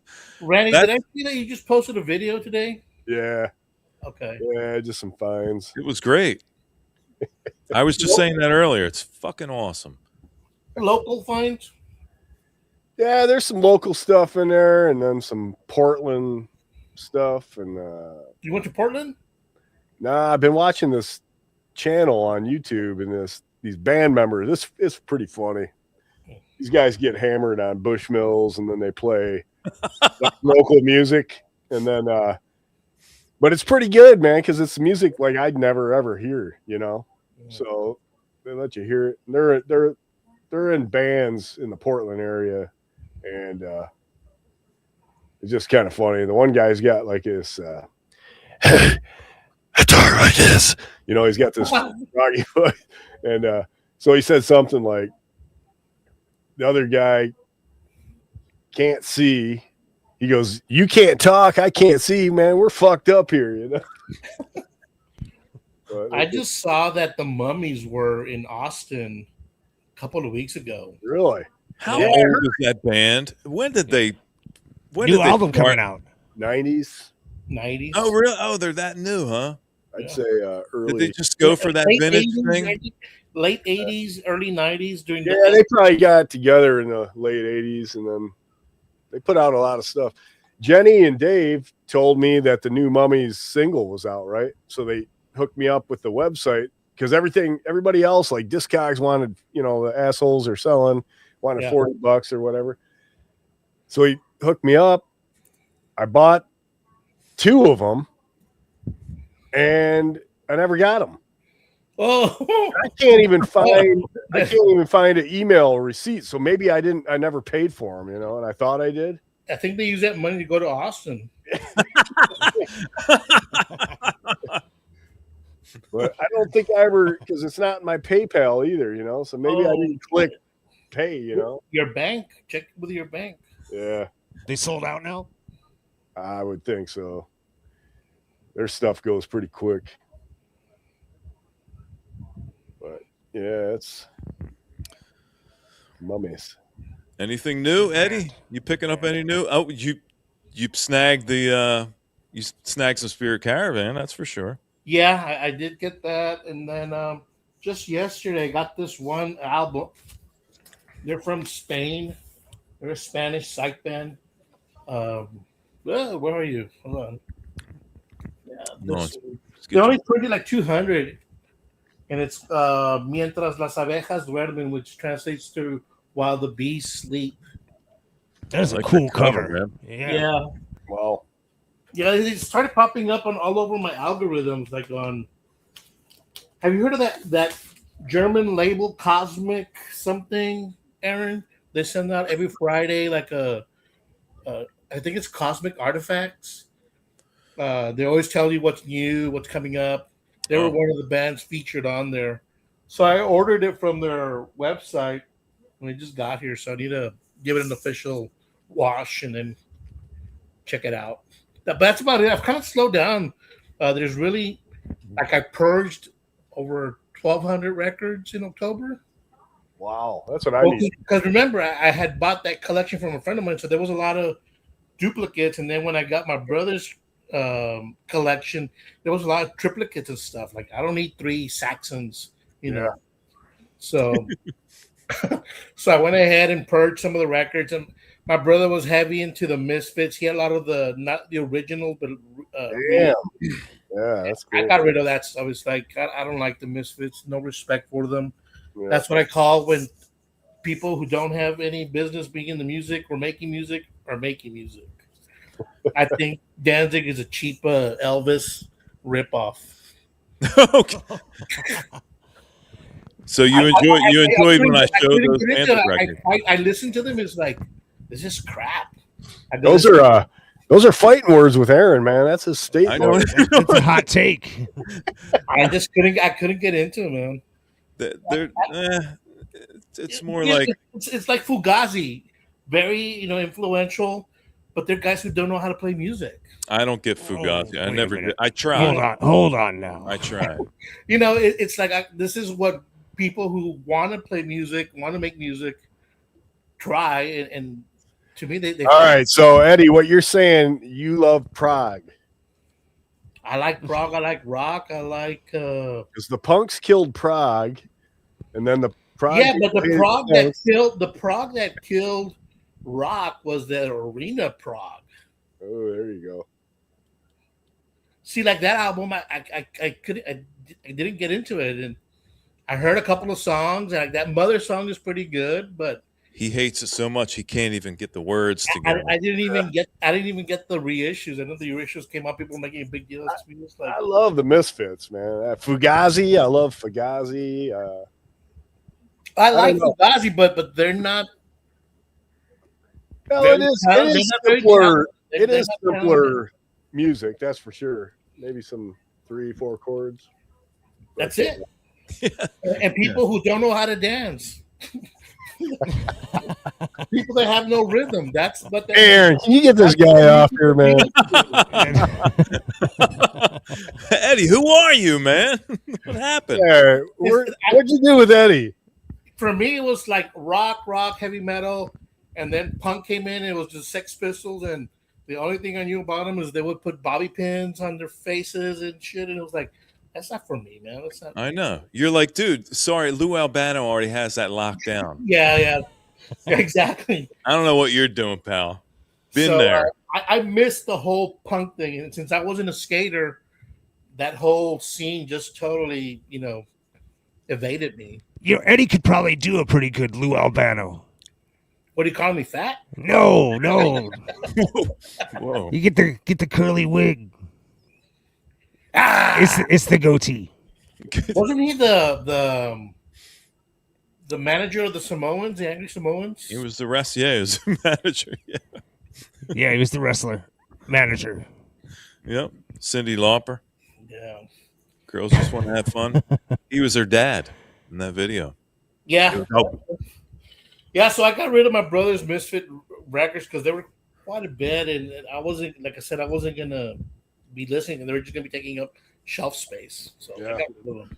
Well, Eddie, My have you brother heard? was good friends with Doyle, Yeah. so he got to hang out with them a couple of times when he played San Antonio and in Corpus because one of his friends was really close to him. So my brother got to hang out with them before and after the shows with him. So he had the Doyle solo albums. Have you heard Glenn Danzig's Elvis covers record? I even passed on that one, My man. deathbed. We always said he sounded like Elvis and Jim Morrison combined, but Yeah, he didn't do either one very well. I like that video where that guy just punched the shit out of him. He was trying to throw his weight around that big old guy. Yeah. I always said he's the most knocked out musician in rock, essentially. Really? Nobody's been knocked out more times than Glenn Danzig by other people. He's a knockout. I mean, you think that giant, security dude knocked him out? I'm sure there's a video out there that's going to surface with some 80-year-old woman that slapped him into submission. I think what gave the Misfits a lot of credibility was, I think the guys from Metallica had their stickers on the guitars or something, so they got a lot of credibility from that. But music wise, no. Sorry, I couldn't get into it. I tried. I just couldn't see what the allure was. You like what you like, Yeah. Yeah, that's exactly right. But And I like think all those bands with the vines and root font that you can't fucking read. And you know what? Yeah, what is that? That's I don't like too many of those bands. Only a Root few. font? What is that called? There's a name for it. Nate? What? Root font? Root font. Yeah. Black It metal. looks like tree roots and limbs and all, but it's font and it's Like you guys want people to know your name. What, like- I think it's called like yes. Exactly, Eddie. It's like, do you really? You obviously don't want people to know who the fuck you You don't are. want to sell merch. Is that what you're telling me? It's a yes, fragile serif. Could have said it better myself. Who are they? yeah, it is. Why doesn't anybody know us? What are we doing wrong? But I think that was the Roger whole Dean, thing extra with that balls. movement, right? They just wanted to go the opposite direction of what technical death metal was doing. Whatever the Florida death metal scene was doing, these guys wanted to do the opposite. They wanted to sound horrible. They wanted to record on a one track tape, like 5-6 instruments on that one tape. So You like death though, don't you? What is not to love? I love death, definitely. Yeah. I love Suffocation. That band is amazing. Need to see them live one of these days. I imagine you like Cannibal Corpse too. Oh yeah, I You need saw to check them this with band out. Check these guys out. amino acids. Oh yeah, I take amino Ooh. acids every day. But these Wow, guys that's are out cool. in Detroit, and they're like they call them surfcore. They're a surf band, but they got heavy metal leanings to it and punk. It's That reminds me of the Estrus label. yeah. That looks like it could come out on the Estrus. They're label. on their own. They got their own. They're on. Where is it? Weirdsville. Weirdsville. The amino They acids. sent me this. Here's a sticker they had. Pretty cool. Weirdsville record. Here's another one. I like that look. Yeah. Mars Attacks. But anyway, yeah, he was out of town. He said when he got back, he would send them on Wednesday. So he's one of the band members. He goes, "Thanks for supporting our band." Unless he's just some fake that wants credit for it. Hey, thanks for supporting my band, asshole. But it's good. It's heavy, man. I mean, and then he uses what's that little thing where you go towards it and you touch it. Oh wow! Yeah, Thurman. yeah, Thurman. Didn't they Use use that in one? Was that movie? The cover looks like the foreheads from Aaron's story. One flew with the See cuckoo's that comment? nest. Oh yeah. Yeah.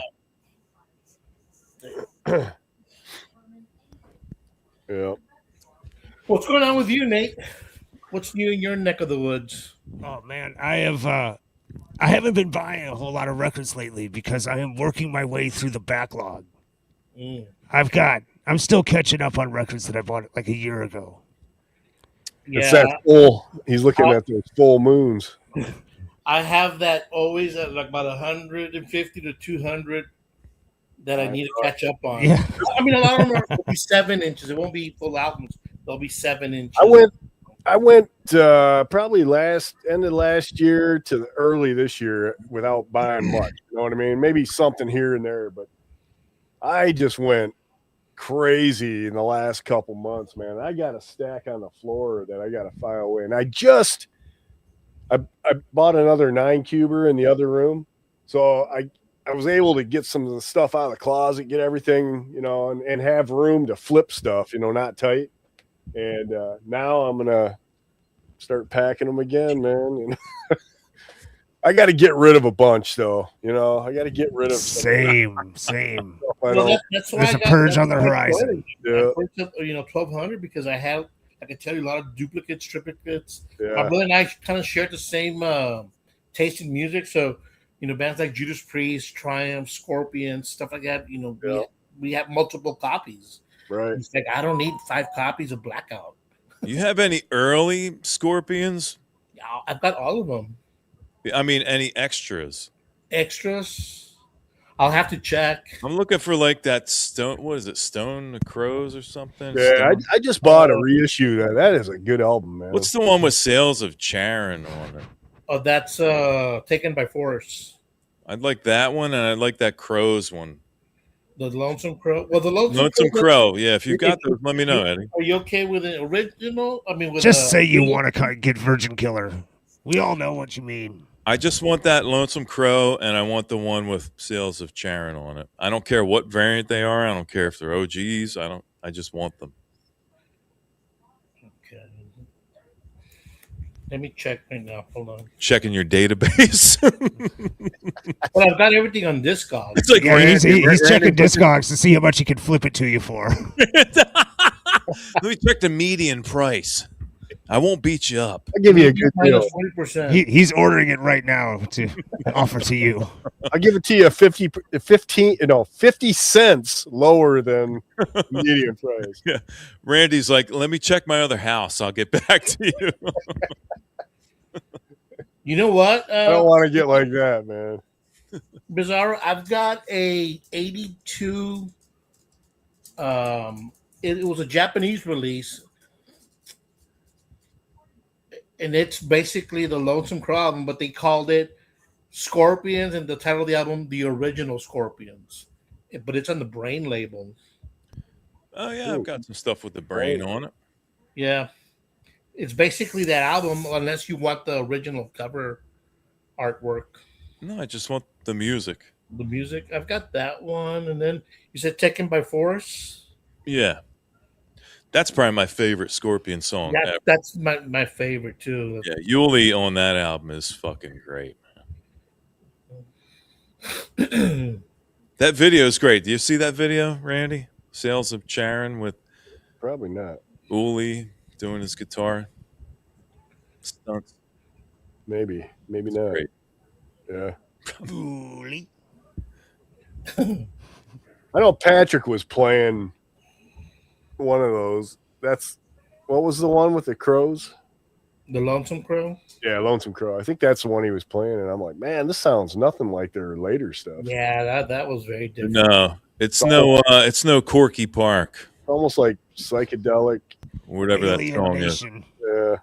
What was that Gorky Park song that they There's did? Winds of Change. Winds of Change. That's right. I'll give you some Winds of Change. Yes, yeah. Yes, exactly. You want some Winds of Change? Was that a Danzig song? Winds of Change? No, I was kidding. Charlie okay? Is he pissed off or anything? Charlie's mad at himself. It's a life decision thing. We're all angry a little bit about the things we've done. And I'm looking Is for he that. trying again? I think he's done trying. Is he there? Yeah, he gave up. It's like most people in their 50s. They just go, I'm just the gut. It is what it is. You know, so I'm fat now. Too hard. Too much work. I kind of like the spinning icon though. It was like looking at Hal from 2001. Yeah. It's like the Charlie 9000. Are you coming up, Charlie? Nice to see you. We haven't seen you. Perfect answer.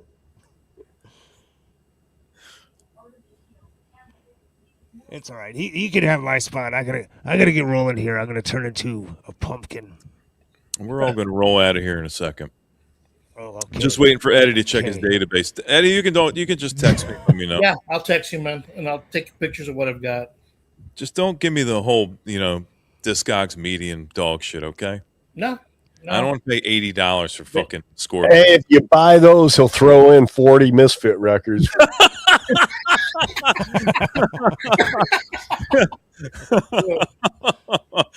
Buy one, get 40 free. It's like I just bought a record. I bought that Jungle Rot, Randy. It's funny you said that because he used old records as packing. This guy's using Saxon records as packaging material. Has anybody heard of Gregory Isaacs? Oh yeah, he's Reggae. Reggae, it's fresh. Are the records in it or just the cover? Yeah, they're in there. Really? They're in there. I got this one the other Good day. score. I got this. Is This is a brand new 2025 from Silt Breeze, and they use this as a packing. There's no record in it, but What is it? it's Fog Lamp Still Entangled, but it's brand new. The year is There's the what was There's it, the- 2026. Yeah, man. There's a full album spotlight waiting to happen. Is it? I can't believe he set the record in that too. It's got a record in it. Is it? Is it the right record? It's on the Tads label. Wow. Tad. Ray, it's fresh. Tabs. Is it mangled or is it in good shape? Sub pop. It says skip side A, but I don't know. I just put a quarter on the stylus, right? Skip side A because it sucks. Skip. Oh, he just meant skip side A Yeah. because it's hard. Personal note. You don't want to listen to that. Note to self. Oh man, Songs on side A, don't you like the whole side? skip side A. Track A, no, side A. There's a pretty good chance the guy's not going to like B either, you know. He didn't listen to B, so he didn't give you any notes on that. Yeah, he gave it to you free, man. Yeah. Well, guys, I appreciate you stopping by to hang out. Randy, listen, when if we can get together sometime backstage, I'd like to work out some of my theories I have to try to get your audio situated. But thanks for coming by, Randy. I got these I bought these wannabe techniques. They're Audio Technicals. no, they're reloop. Oh, They're like a Chinese knockoff. They're built well, but I bought those Concord Ortophone. I don't know what they are. They're like a DJ set, you know. yeah. And man, they fizzled out on me way too quick, you know. Like I'll listen, and the left side of the stereo will go out, you know, because the damage, you know, so I can't play anything. Now Right? it's your mono setup. Yeah, that's true. But it's just I've never had that problem, you know. I mean, it's like damn, but I like those Concords because you can just screw them in and you're done, you know. Check the weight. Yeah.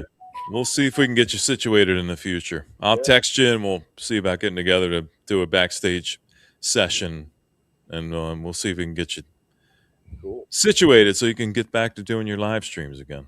But I did notice at Amazon you can buy the tips, not the whole cartridge, just the tip. Just the tip that you can put on there. 2 of them for $130, which is okay. That's what she said. I mean, it lasted me quite a what long time because I did play a lot of records on there, you know. Yeah.